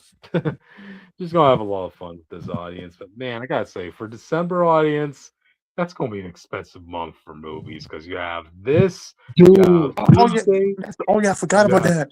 They go to like the week before Doomsday, doesn't it? no, this is in the first week of December, I recall. So Oh, I they're thought it was releasing coming out this on month. Christmas again. No, no, Doomsday is coming out on Christmas. Oh wait, no. Jumanji is I'm looking coming it out up. on Christmas. No, Jumanji is coming out on Christmas, and the week before Jumanji, it's going to be Doomsday. So yeah, it's going to be an expensive holiday season this December, audience. I'm looking it Sorry. up. Oh fuck! Why am I saying holiday? It's going to be a busy Christmas season, audience. December 4th is Violent Night 2. Yep. Doomsday First is week. the 18th. Dune is the 18th. We get Ray Gun, Brad Bird's animated series, off the animated movie, also on the 18th. Oh Angry boy. Birds 3 is on the 23rd, and then the Jumanji's Oh, on Christmas. oh, jeez. Well, So I'm only gonna be This seeing movie 3 of come them. out at the best time to make as much money as they can. Yes. I know in a Brad perfect Bird's scenario. movie is probably gonna bomb because no one's watching that over Doomsday or Doom Patrol 3. Gotcha. Gotta say, audience, Doomsday needs to cross 1 billion. Like, there's no ifs, ands, or buts. So yeah. They need to put some of these back. Not even a week after. They're in the same week technically as Doomsday. Angry Birds and Jumanji. That's terrible. Yikes. Something gotta give. Yeah, audience, like in a perfect world, technically it should be Violent Night that releases on Christmas, but if Doomsday doesn't make 1 billion, Spider-Man's gonna be in Secret Wars. Don't make 1 billion easy, bro. Don't worry about it. No, it's not Doomsday is probably not going to make 1 billion because it's competing directly with Doom 3, and then you have all the anime stuff coming after. And kids love anime shit. All right, they're going to see Doomsday probably one time. I think the movie release is going to kill the rewatch ability of Doomsday. I think that's more of the problem. Mm-hmm. Like with Spider-Man, people have seen it 3 or 4 more times because really there's nothing else to spend your money on. But if you were a fan of theaters and movies, you have so much stuff that has potential to draw you in this month, December. You're probably going to see Doomsday one time compared to like 4 times. You gotta think of it this way, guys. Like, it's gonna be the Christmas season. People are gonna be with family. They want to go do stuff to take up some time. So when you're in a theater, what is a typical family going to choose to go watch with everybody? I don't even think you might see Ray Gun by Brad Bird because he's the guy who made Incredibles. And then when Angry Birds come out, you're probably taking your kids to Angry Birds because kids love Angry Birds for some reason. It's a business model that works, and no one's getting hurt, so I don't mind it. I never understood how people go to movies, like see movies in theaters 7 times, bro. Like any more than like 4 times. No, because they see it in different. I'll give you a reason. Because my cousin himself has seen Spider-Man 4 times. So he saw Spider-Man originally. He liked it, so he said, "Okay, I want to see it in 4X." So he goes back to see it in 4X, but he wanted to see it. He wanted to watch it with a girl. She couldn't make it, but he already bought a ticket, so he wanted to go see it. So now he's going to see it again. Okay. I would want to go see it already. Once I spend $60 on all the snacks and theater tickets, I'm good, bro. Like you got it. Well, Jake, this is why you sneak in food into the theater, man. You know, so you got to be a criminal during a Spider-Man movie. All right. Okay. So I tempt my niece into putting some snacks into her purse when I take them to the theaters. So sue me, audience. And the movie starts with Tom Holland thanking you for supporting the theater. How dare you? How dare you? Hey, Tevia's in the comment section saying, "Oh, I forgot about that movie," and he's saying, "4X sounds like a ripoff." Yeah. As the thing goes, Tevia, no, and his money is soon parted. No. 4X is great. 4X makes you feel like you're doing a roller coaster, bro. You sit in there, the chair moves, it bounces around. You get like say the Hulk fight. The Hulk fight, 4X, you're feeling these punches Peter's going through. When the thunderclap happens, you feel the wind and you feel the impact that Peter gets when you get hit in the back.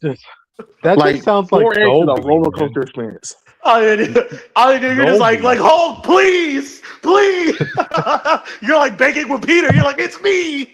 I think the best way to take it is my cousin and my aunt went together the second time, and they saw it in 4X. He came back. He was so happy. He was so excited. My aunt's kind of old. That motherfucker hurt her back. because he was a refresher. She looked like she got beat up by the Hulk. That was 4X. I like the idea that when Peter gets stabbed, they actually put like a pole through your chest to like, get so you feel it too. Apparently, he said the hand fight was a lot during the 4X thing because every hit Peter got, you got. Oh, damn! We got personal experience from Tevia. I tried that with Attack on Titan anime movie last year, and honestly, I wasn't a fan of it. No, you know what we need? You know what we need? We need a Yu-Gi-Oh live action in 4X, bro. I want to be feeling them life points, bro. I want to be like, I'll be just like the kid. When Yu-Gi loses life points, you're like,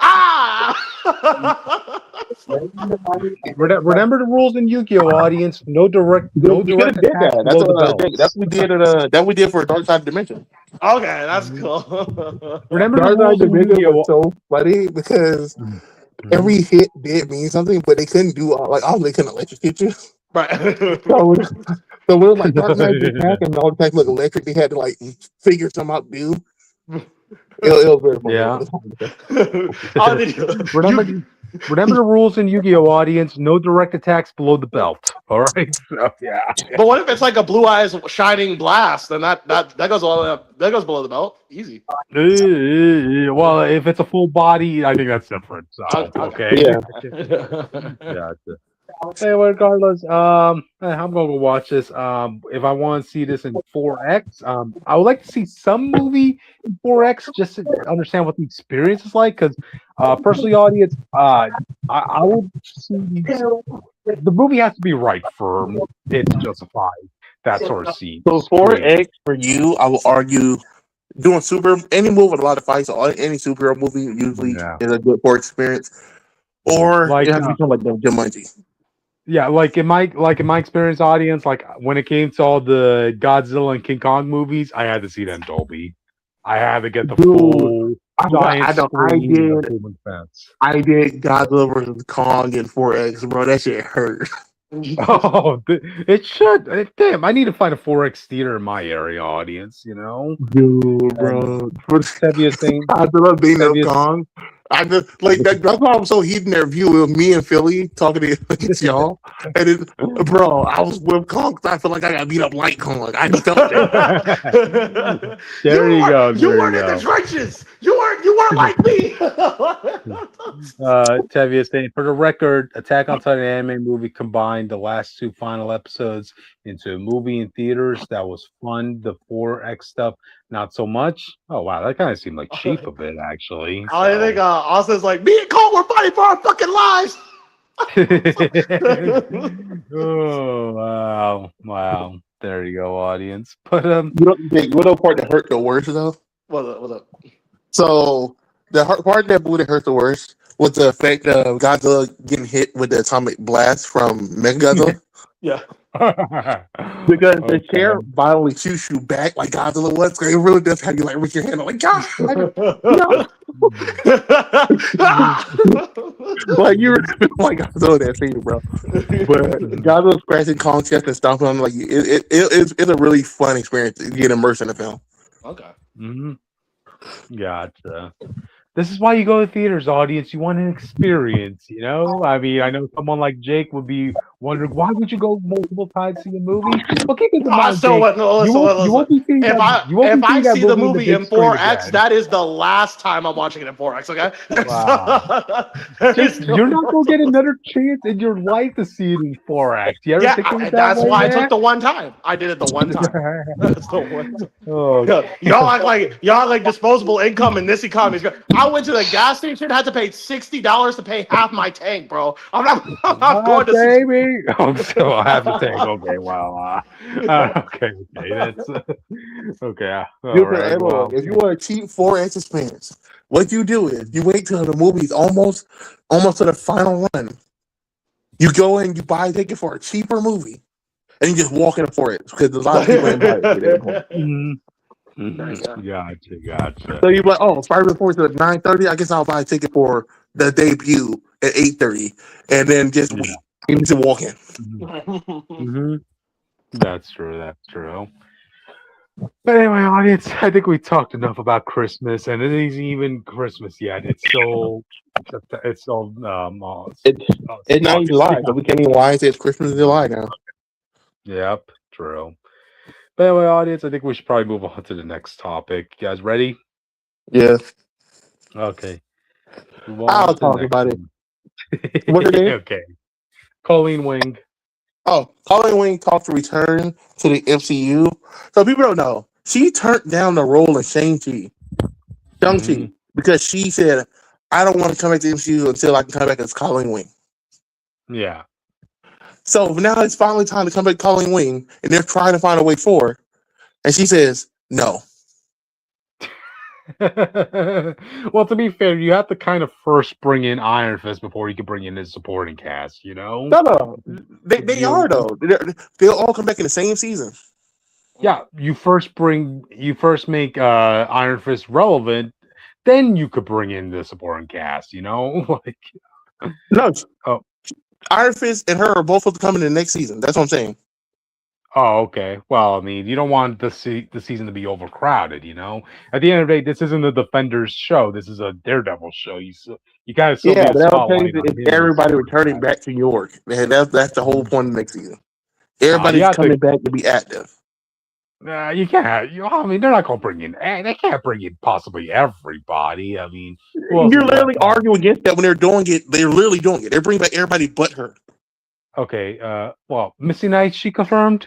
Hold on. We're about to witness a movie with like 23 main characters. They can bring back everybody if they want to. All right. Yeah, and an 8-season show, you can have enough for them to pop up, do something, and leave without it being a big problem. Luke Cage, Okay. Missy Knight, Rosario Dawson. That's why she was in Spider-Man. Yeah. It's literally everybody but her who said, "Hey, we'll come back." Okay. Because just like this Spider-Man movie was showing New York being lived in, because Daredevil's last 2 seasons, despite it being whole full New York stuff, other heroes didn't pop up. So they're trying to show New York is lived in again before moving on to the final season. Yeah. Well, I guess the studio probably thought, well, we don't have the budget for the glowing sword, I No, guess. No, but that's the problem is they didn't say that. She said no. Oh, okay. So what was her reasoning? Let me find it again. But Okay. what I remember exactly, she said no. After all the time waiting. Tevia saying, I forgot about Iron Fist. This topic is about Colleen Wing because she said she has confirmed she's not going to be in the upcoming Daredevil season. She turned it down. I said most of the time over the years I would love to come back.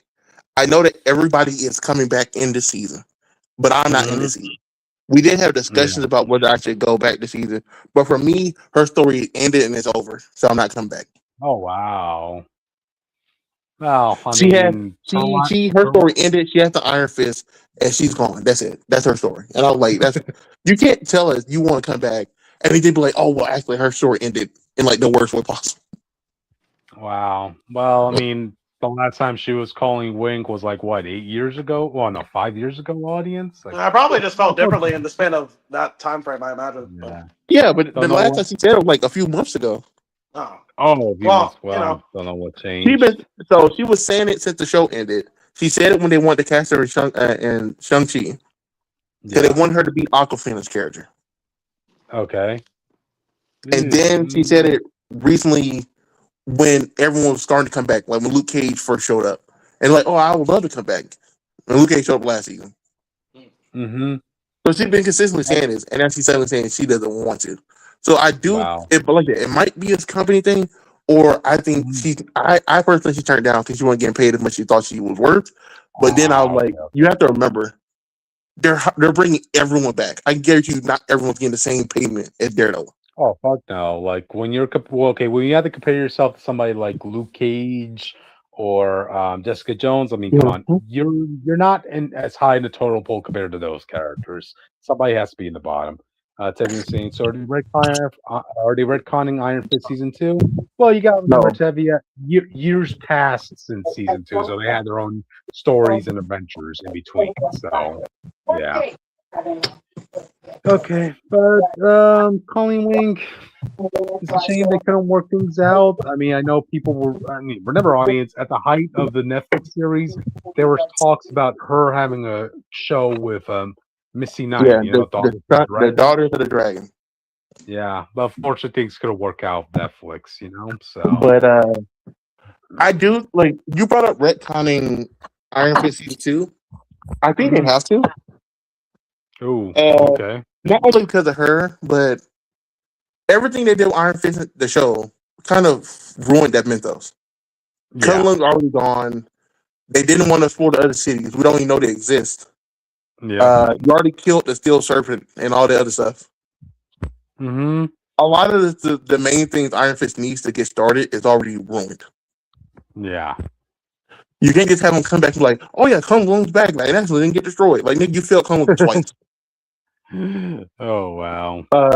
So you would have to change and retcon some stuff. And I think it would have been an easier move if she was here. But if she's not, you can just say he didn't give it to her. And you say, fuck it, I guess. Yeah.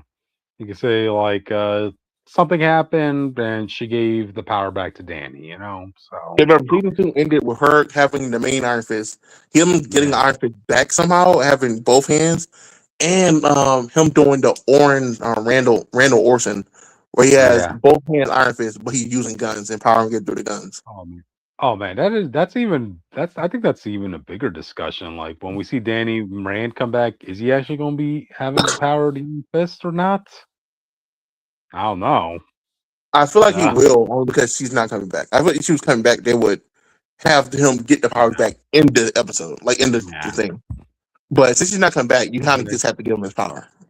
Gotcha. I mean, I think enough time has passed that like that whole idea of like Danny Rand having the power of Iron Fist being problematic probably died down a bit because like you gotta remember that's nostalgic. Yeah. Oh, that's true. Now just nostalgia. I remember he was Iron Fist when I was a kid. yeah, true. As much as as much as people wanted to say that the power of Iron Fist should have been given to an Asian person, I bet none of y'all watched that Eyes of Wakanda episode when we saw that. So yeah, me and Cricket watched it. Yep, we could say we watched it, audience, but I don't think anybody who was petitioning for Asian Iron Fist ever watched that episode. So yeah, I also think that's a big fear people have too, because if Hollywood came back, at least then you already have like an Asian person with Iron Fist, so you don't have to do that stuff. But they still are paying on doing that. Danny might just come back just to get the fist up to Lin Lai and then disappear again. Yeah, that's a possibility, audience. But to be fair, Lin Lai has not been casted, so it ain't no, don't fear anything yet. I'm just saying it's a possibility. We have too many big names in this series to focus on like any up and comingers, audience. So yeah, I mean, do people think we're going to see White Tiger in this compared to all the other superstars they're already bringing back? So just saying. Anyway, yeah, I think we talked enough about this. You have any final thoughts, Austin, before we move on?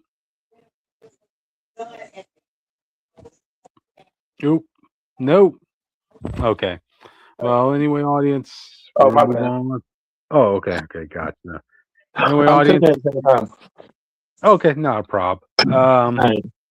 Let's move on to the next topic. So, this might be Jake's topic actually, but our buddy Kara brought this up in the last minute. Why the fuck would I care? I don't give a shit about your Jake doesn't care about his actor or the Jetsons. Okay? No, I really don't. I don't. I don't give a shit. He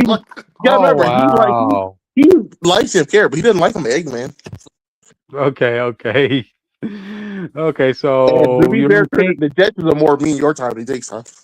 Gotcha. Okay, so Jake is okay if Jim Carrey be's Jim Carrey of another franchise's character, but not. That's not our problem. Okay. He's playing a dad who's so straight-laced. No, like, you misunderstand that. I don't give a shit about the Jetsons, so this doesn't mean anything to me. So it's not like shout out to the fans who get screwed over this. Fine, like I feel sorry for you. I just don't care. Like it's not my fault. It's not my fight. Yeah. This let's see, Tevye saying this sounds like one of your guys' topic and what I am interested. Okay, we'll get to the Mary Jane pretty soon, Tevye. So stick with us until we get that. This isn't going to take that long. This was just something. Jim Carrey's a good actor, but I don't want him to Jim Carrey up this dad. This dad is like a very straightforward father. Yeah, he's annoyed by his kids being lazy. His wife just steals money out of his wallet anytime he tries to hand her money.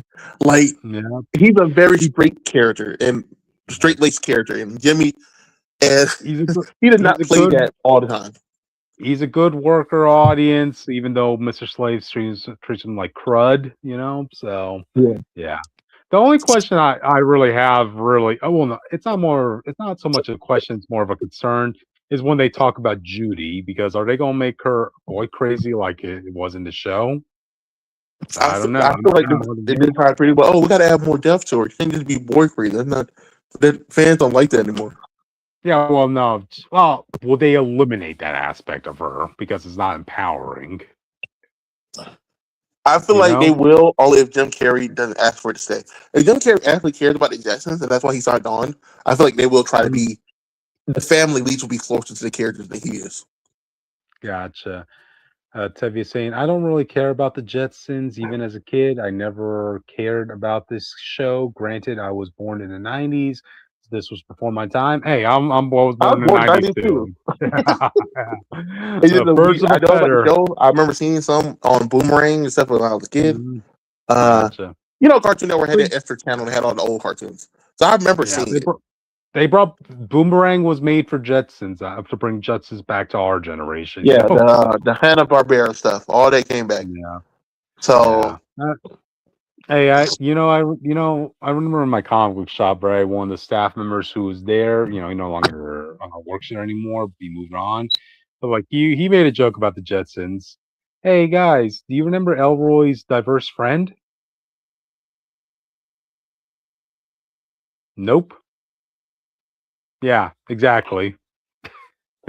What is that saying about the future, audience? What is that saying about the future? It's pretty bleak. It's not something I noticed, but if I go look back at the episodes and I'm looking at the public in what's supposed to be the future, I'm like, oh, okay, a bit of creepy for guys like me, I guess, So, yeah. But yeah, that's really all I have to say about this topic. We can move on if you guys want. You guys ready?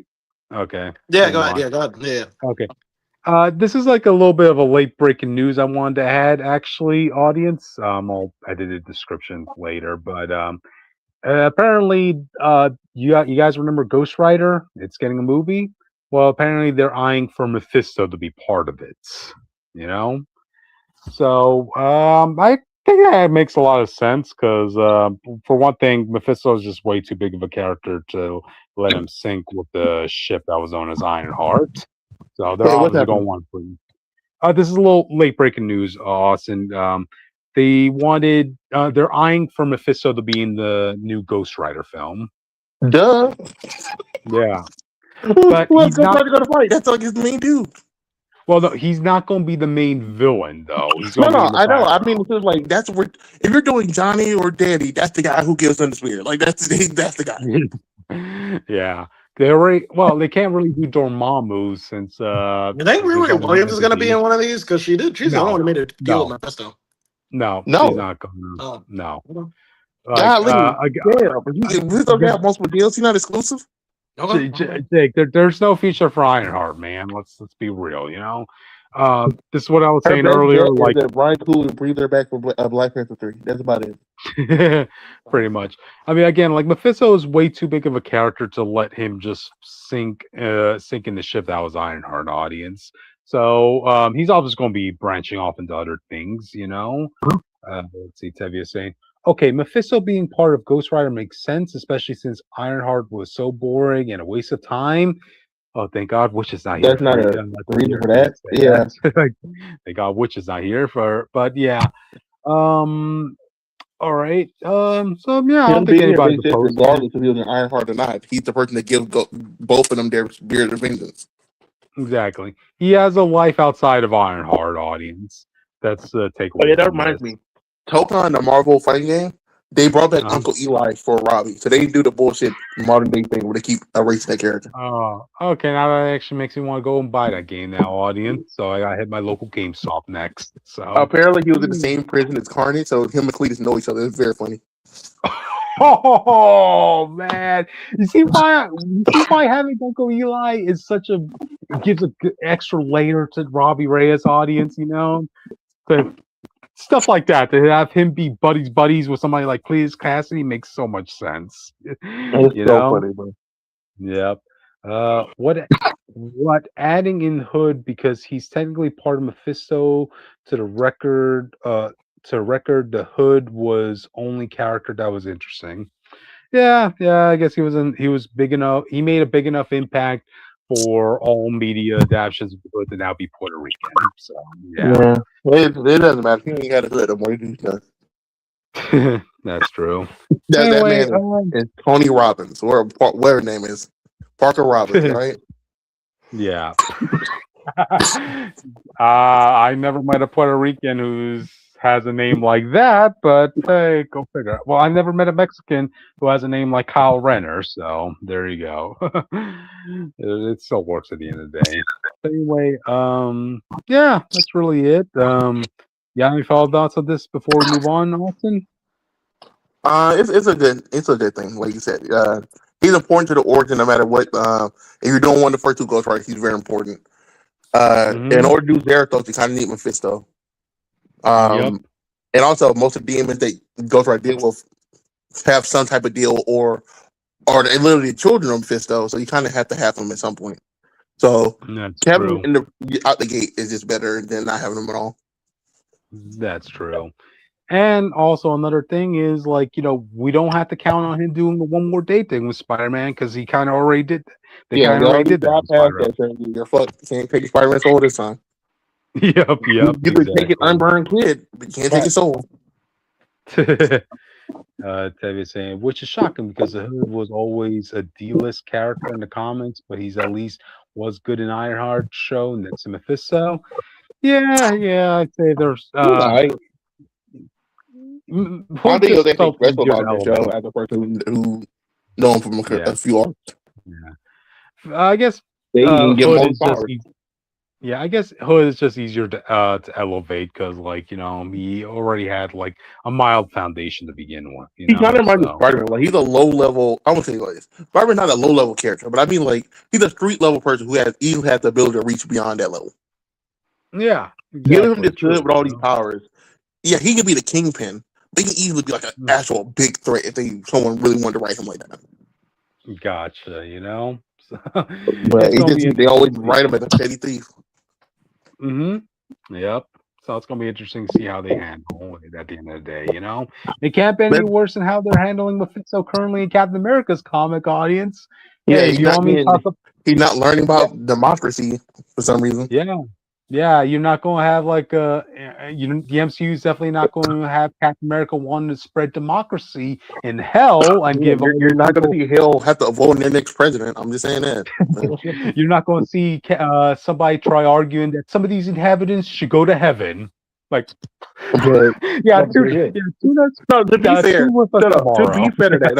be fair to that.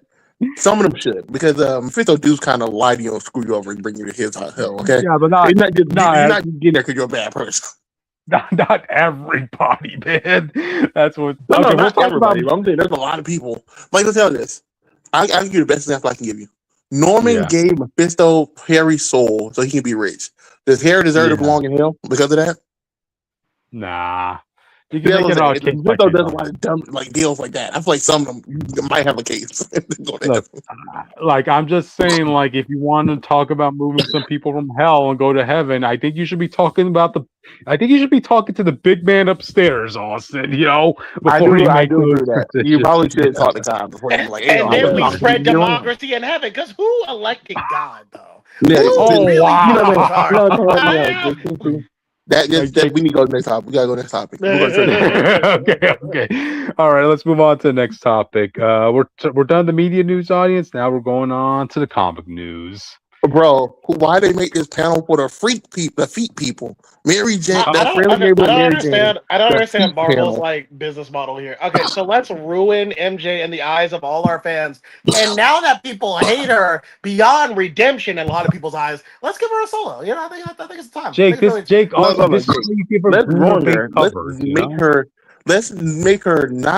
ruin the whole dynamic with her and Spider-Man.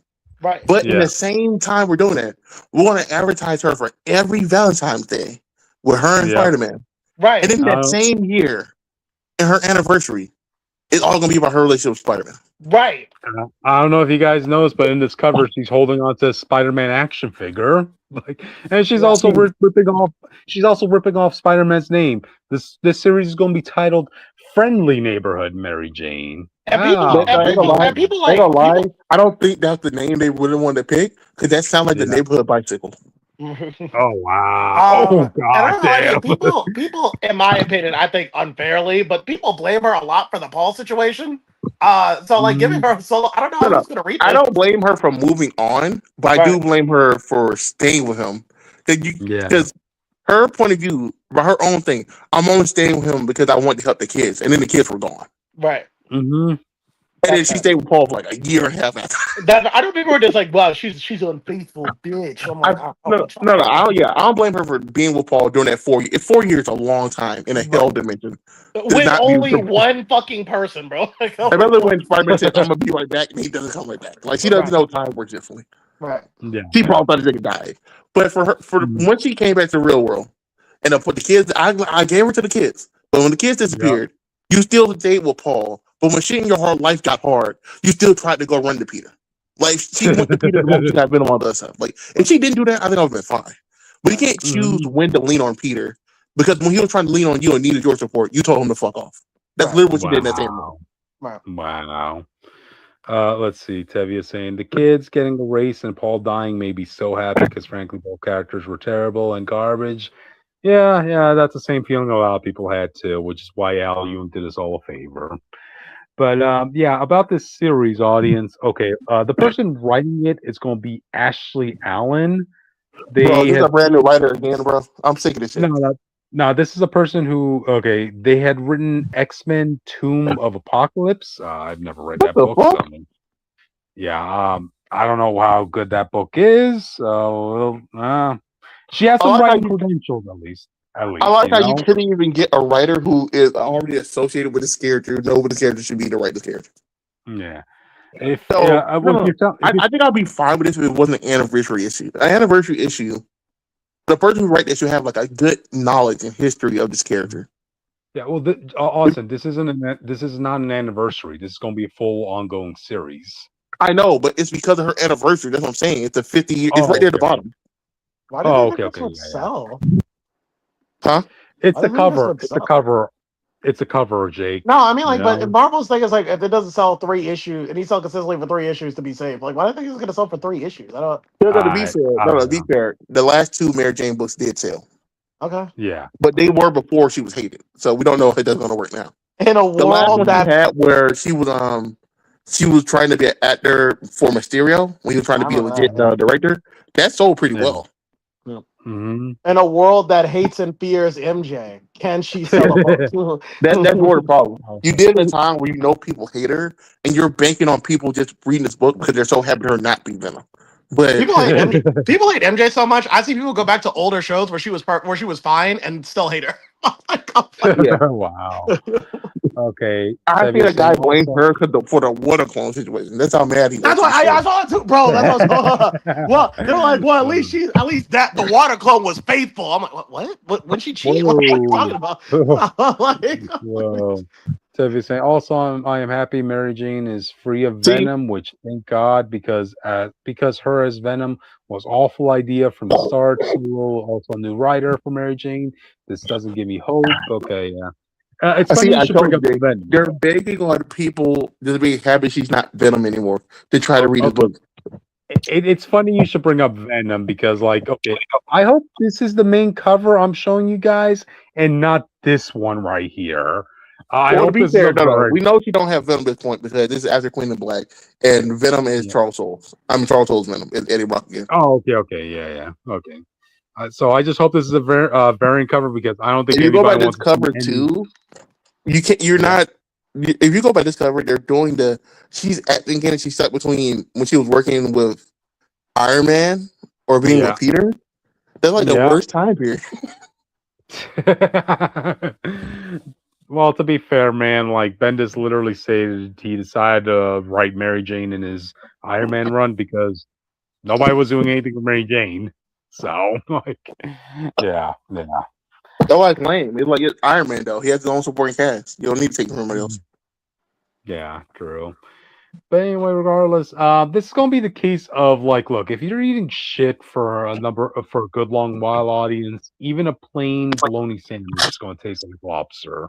You know, so that's issue 1, but I don't know how about because my biggest fear with this book is they're going to be like, oh, see, we tried to fix Mary Jane with this ongoing, but y'all didn't want to read it, so fuck you guys. We're not going to fix it. Who cares? But they know what the fix is. They know what. But that's what they do. The companies do. That's kind of ass, bro. Guys, let me at least read something that the writer has to say about this book. Like, okay, she's saying, I am so excited to be taking Mary Jane on this next chapter. MJ has always understood people in a way few can, and that's what That is makes true. this series so exciting to write. But I don't really agree with that. While we No, hinted at I what's agree with that. Okay. Well, we hinted at what's coming in Face It Tiger. MJ's ready to plot her own story, even if it's behind the camera.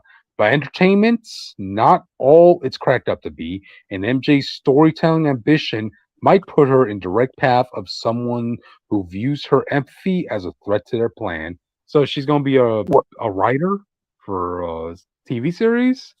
I don't know. To be fair, she was She an might, actress. She did try to be a director. So I can see her trying to write yeah, a series. yeah. But Most actors do. I Like, do agree. I do agree with what they said though. When they said, "Oh, MJ always had this ability to connect with people," she did have this Amy Rose thing going on for a while, right, where she was able to Mhm. sympathize with certain villains and other heroes going through stuff. Uh, it was before they did like the One More Day thing though. right. I think the last Mhm. time you saw this was when she saw Mysterio being the director, and she was probably the only person who would have gave this nigga a chance to be a good person Yeah. at this point. Yeah. So I do agree with that. If you want to go that route for her character again, I can see it. I don't see how entertaining it can be because you have to. Mhm. If like when it was that time period, people still like Mary Jane, so it's fine. Your run has to win people back over first, Right. and You have to then be Mhm. before you just have to be a good book, and now you yeah, have to be the best book. Okay. You have yeah. to be so Yeah, you know. that's true.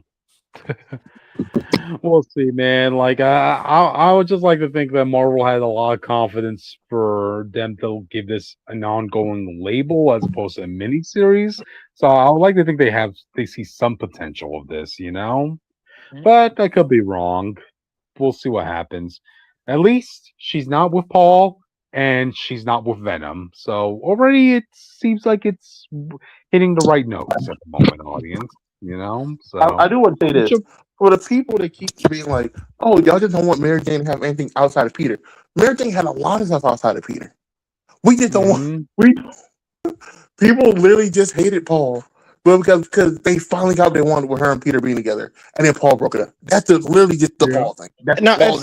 it's just weird. It's also just like this. Like it's when you're reading Spider-Man, it's clear that the writers are fighting you. Not the at least the editors are fighting you. Okay, Yeah. Yeah. they want Peter to be a certain way, so it's a lot harder to separate like MJ from like the editors, and the writers, because like everything in Mhm. Spider-Man is because they want him to be a way that fans don't want. Okay, that's a Mhm. lot harder to do.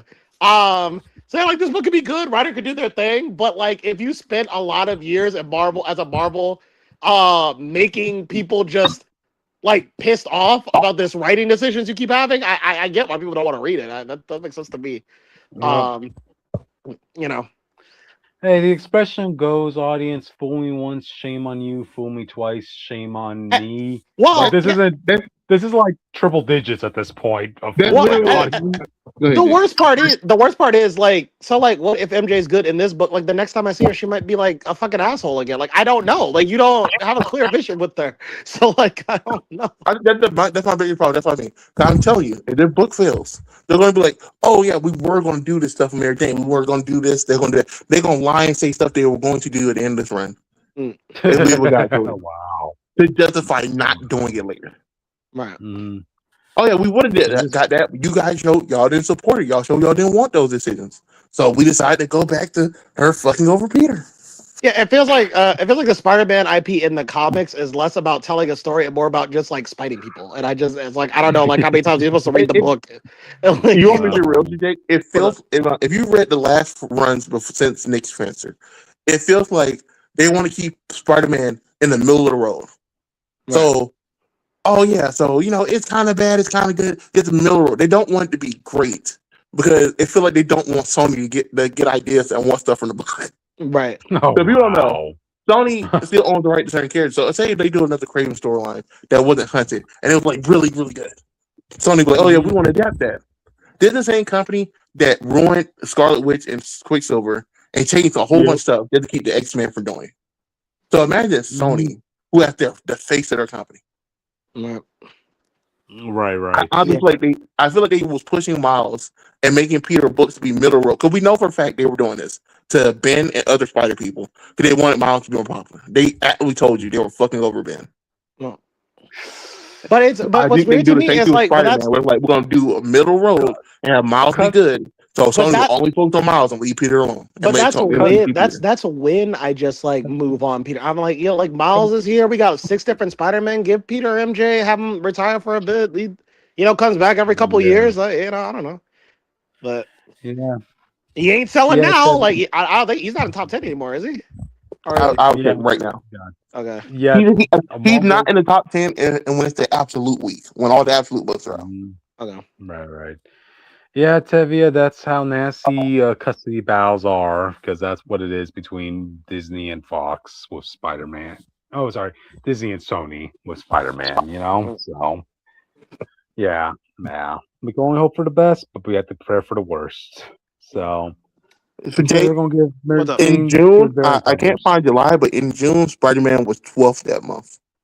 Jeez. Oh wow. So he's not in the top 10. The top 10 was mostly Avengers, Absolute stuff, and Daredevil. Okay. Avengers is because of the magic trading cards that they put in the back of it. It was Avengers and Avengers Armageddon. All right. Well, we have Daredevil because somehow, even with every new writer, he's consistently being up here somehow. Yo, Daredevil finds a way, bro. Think of Jake, just from your point of view, Daredevil beat Absolute Wonder Woman, Absolute Superman, Absolute Green Arrow. Yeah. The power of having a good TV show. And he didn't need a Marvel's Voices issue to achieve that audience, So wow, look at that. Tevia saying ASM is tanking sales, which isn't a surprise because it's a train wreck. Yeah. To be fair, number 12 was still not bad. It's not what it could be, Austin. We know it should. No, I understand that fans have finally stopped buying it consistently, but it's still super high. So not enough fans are doing it for them to make it change. No, that's a good. That means trajectory-wise, they'll go down eventually. I didn't know word for it, Jake. I know for a fact that Midnight Spider-Man and all the other stuff is going to sell, and they're going to be like, "Well, that Spider-Man selling is fine." They'll add it to the revenue or something like that. But anyway, Well, I figured if we had enough time, I would do this real quick one. So go ahead, talk about it. We're talking about Zach Krieger, okay? And we're talking about this is not even Zach Krieger. This is about video game adaptations. Because I am kind of sick of people acting like they actually care about video game adaptations. Okay. Okay. Now, to be fair, Resident Evil fans are really mad at this guy right now. For those of you who don't know, Zach Krieger is making the next Resident Evil movie. This is what Resident Evil is like. I mean, in universe-wise, third attempt, right? Am I crazy? It's like the third attempt at a cinematic universe, Resident Evil. I think so. If you don't want to count the animated stuff, yeah. Okay. No, because the animated stuff is canon to the games. I won't count it. Yeah. So you have the original guy and his wife, right? The Anderson saga, right? With him and his wife. Yeah. You have the Welcome to Ship movie. Then you have this one, right? Okay. Yeah. No. And then we had the Netflix. That's four. Oh yeah, you had Netflix. So we have 4 attempts at this universe. Right. Now, Resident Evil could be. I've been dabbling in. It seems like Resident Evil has like a LARPer problem, where like people who it's very bad. It's very bad. You have a LARPer problem, and you have like the fan base is divided, but by character, because people are mad that Leon is so popular. Yeah. Do you see that? Like Leon's getting a statue because of the anniversary, but he's the most popular character, and people are literally talking about they're going to tear it down because not Jill or Chris. I'm gonna give Capcom a pass for Leon's because it's not like Leon is in every fucking game. He literally trades between like whoever else is after him. Like he trades, so it's fine. Would I like Jill to be in more stuff? Yes, but I'm a Jill fan. But hey, I get it's not like Leon's dominating the franchise. It's just popularity. No. You're a original Jill fan, okay? You ain't played the reboot yet. You ain't seen her cut the soul out of her body. That's true. Tevia saying yes, these grifters don't care, but personally for me, this Resident Evil movie does have potential. No, it doesn't. Because this is what we're getting into. This is what we're actually gonna talk about. This is what we're from the first trailer I watched this, I was like, because Zach Krieger said, "Oh, this is gonna be during Raccoon City," okay. And so I'm watching the trailer one, and Zach Krieger made Weapons. I love that movie. Weapons is a great movie. I was about to rewatch it tonight, maybe at some point. But like I watched the trailer one of this, I'm like, well, where's the Resident Evil at? Like where like where are we getting to the Raccoon City shit? Like where at? And the trailer too, it's like they do like guys. I'm from the 2000s. I know what this looks like. The thing that 2000s movies used to do when they were referencing video games or cartoons. Look, we have the thing from the game, the save. We have the save box. We have the random we have the random item that's popular in the game, and then everything else just kind of looks nothing like it, right? Kind of find out, and Austin was telling me this. Kind of find out, Zach Krieger's like just been lying about this movie the whole time. He said this movie was canon to Raccoon City. The first problem is it wasn't snowing during Resident Evil 1, 2, or 3. That's the okay. Secondly, there was no zombie that was like 6 hands crawling out of a door. I don't even know what it's supposed to be, but that's not even in the thing.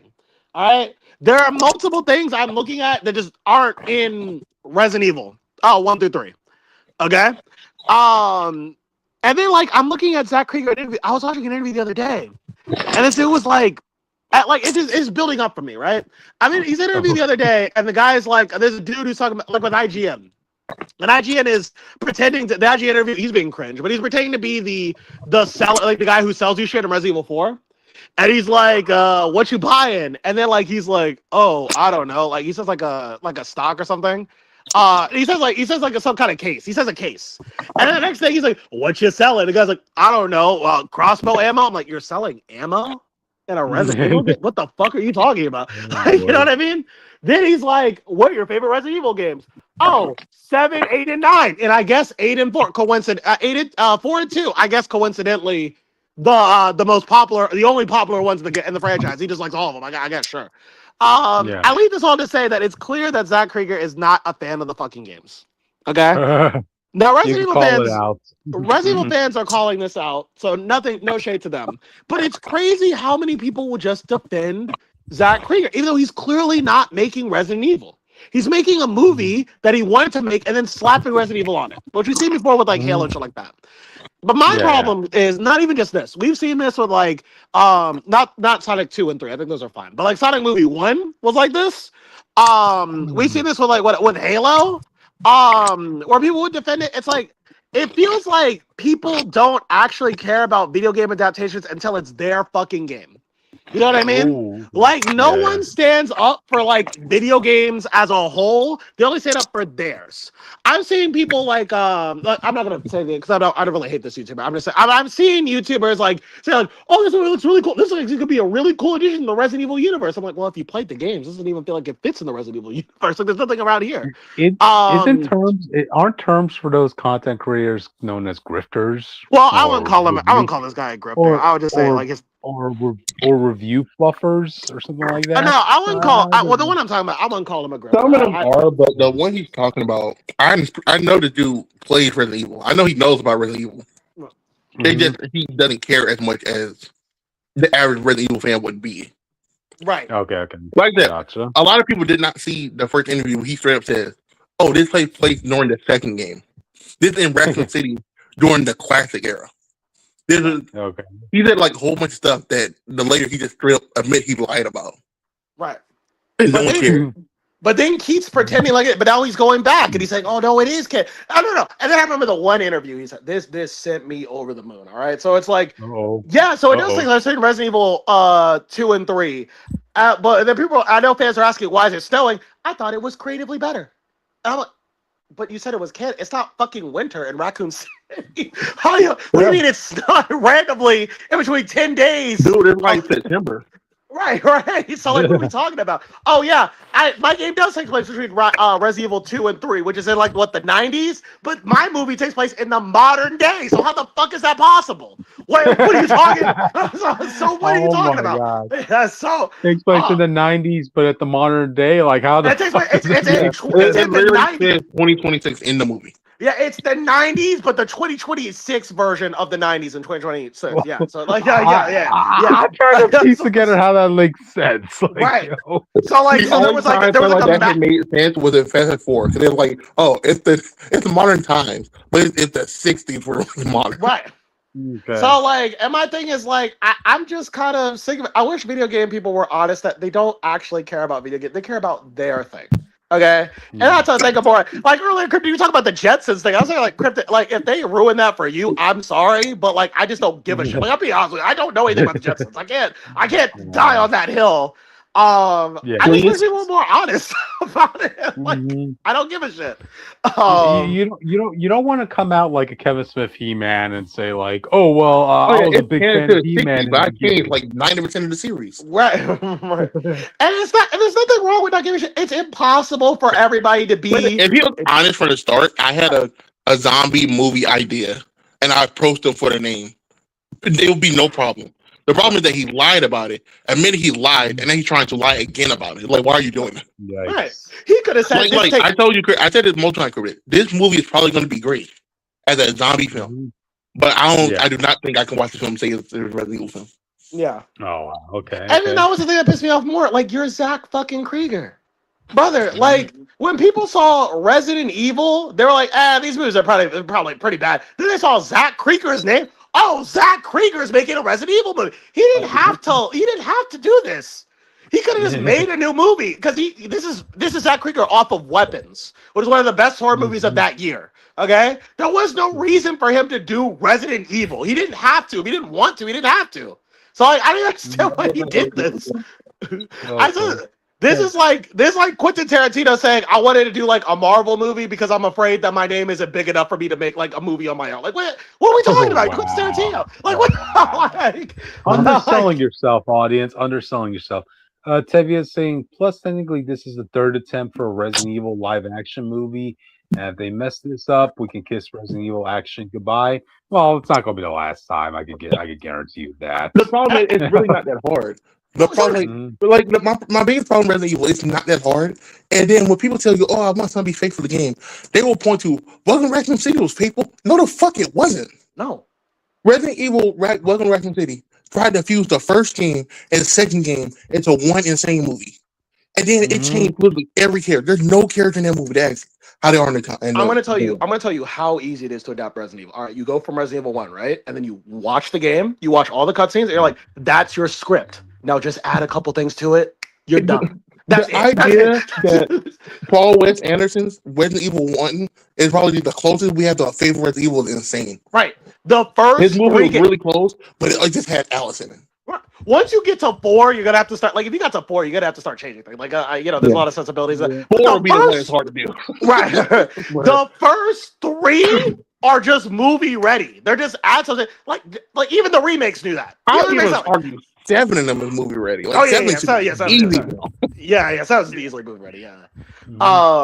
Because you have the VCH, the VHS flashbacks and everything too to fill out the runtime and all that. Like, so it's like I guess for me, I'm just kind of saying like I'm not giving people passes. Like when they say I'm going to adapt Resident Evil and you just don't do it, I'm not giving you a pass. This is the most easiest. That's my biggest thing, Martin. I cannot give you a pass for trying to adapt something and change it. Right. I can't do it for Resident Evil. I gotta we did that with Nintendo when Mario came out. I was like, okay, well, it's like Mario 1. I don't know. You gotta figure it Mario, out. Yeah, you're doing the first. You weren't doing games like if you told me I'm doing I'm having like classic Sonic. Right. Yeah, he doesn't have dialogue, so of course you're gonna be liberal with some of that stuff. Right. The first time the movie did not do that, to be fair. But I'm just saying if they did, that was what Mario was doing. It literally said, "Oh, I gotta go get the girl." You want to make other stuff between that you have to. Cool. Right. The second movie didn't get a pass. The game they chose was damn near movie ready. Galaxy is such an easy game to adapt. Sure. They just chose to adapt everything but Galaxy in that movie. Right. Tevye says we were supposed to get George Romero Resident Evil and it should have happened. I mean, yeah. The worst part about that, they made a documentary about that. And people don't know that script is ready. It just needs the director to do it. The whole script is done. They had a whole documentary about it. And that movie was so faithful, Jake. George A. Romero's Resident Evil was so faithful to the point they had the sting and the sword and a giant spider in it. Damn, bro. And I'm saying, like, bro, I'm sitting here someone who's like a bit annoyed because like I played the original games. We reviewed it. I forgot which episode it is. I reviewed like I think the first two. I'm playing one now. I just got stuck. So I played 2 and 3. And I'm like, these are just fucking movies as they are. Like what like, what's the fucking problem with adapting these two? They have an A plot and a B plot, and both of them. Like, there's no other. I don't know. But that said, we need to be more honest. Like I said, it's okay if you don't care about a video game movie. Just be honest about it. Just stop saying like, "Oh, it is Fable." Oh, you would have cried about that. No, you just don't care. It's okay not to care. You can't be obligated to care about everything in the world. That's just not possible. Okay, but just don't pretend. Like that's all I'm asking. That stuff out, audience. But if fans are complaining about something, like actually take a minute to actually understand why. Because, like, it's also one thing not to care. It's another to say that fans are just being hyperbolic without actually understanding what the criticism is. That's another thing that's annoying me, too. That's where, like, the arguments... That's where the fan base is, like, really get into friction, and that needs to stop. So why was that canceled? Like, I don't understand why I pulled the plug for that movie. Austin? I don't know the lore behind that, so... yeah, I thought also would know. Why was the George Romero movie canceled? The dude died. Yeah. Okay.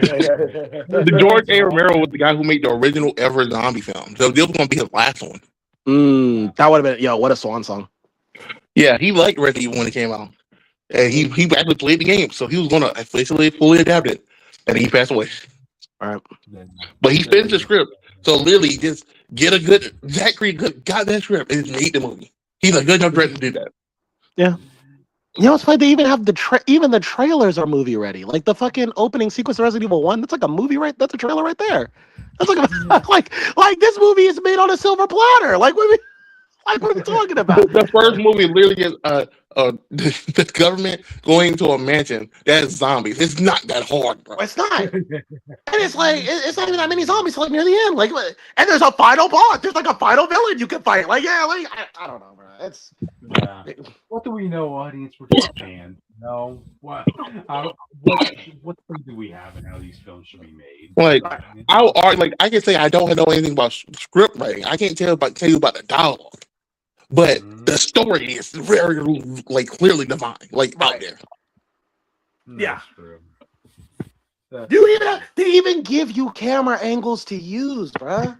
They give you movie camera angles in the fucking game. Like, I don't understand it. I don't understand it, bro.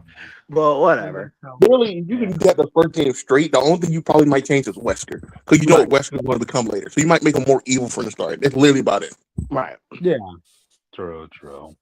But wow, audience, we reached the end of the show. I'd just like to thank Tevia for joining us in the comment sections. Hey, also give us a thumbs up if you can, guys. You know, that'll help us with the algorithm, and maybe even give a comment about your views on these topics. You know, so yeah.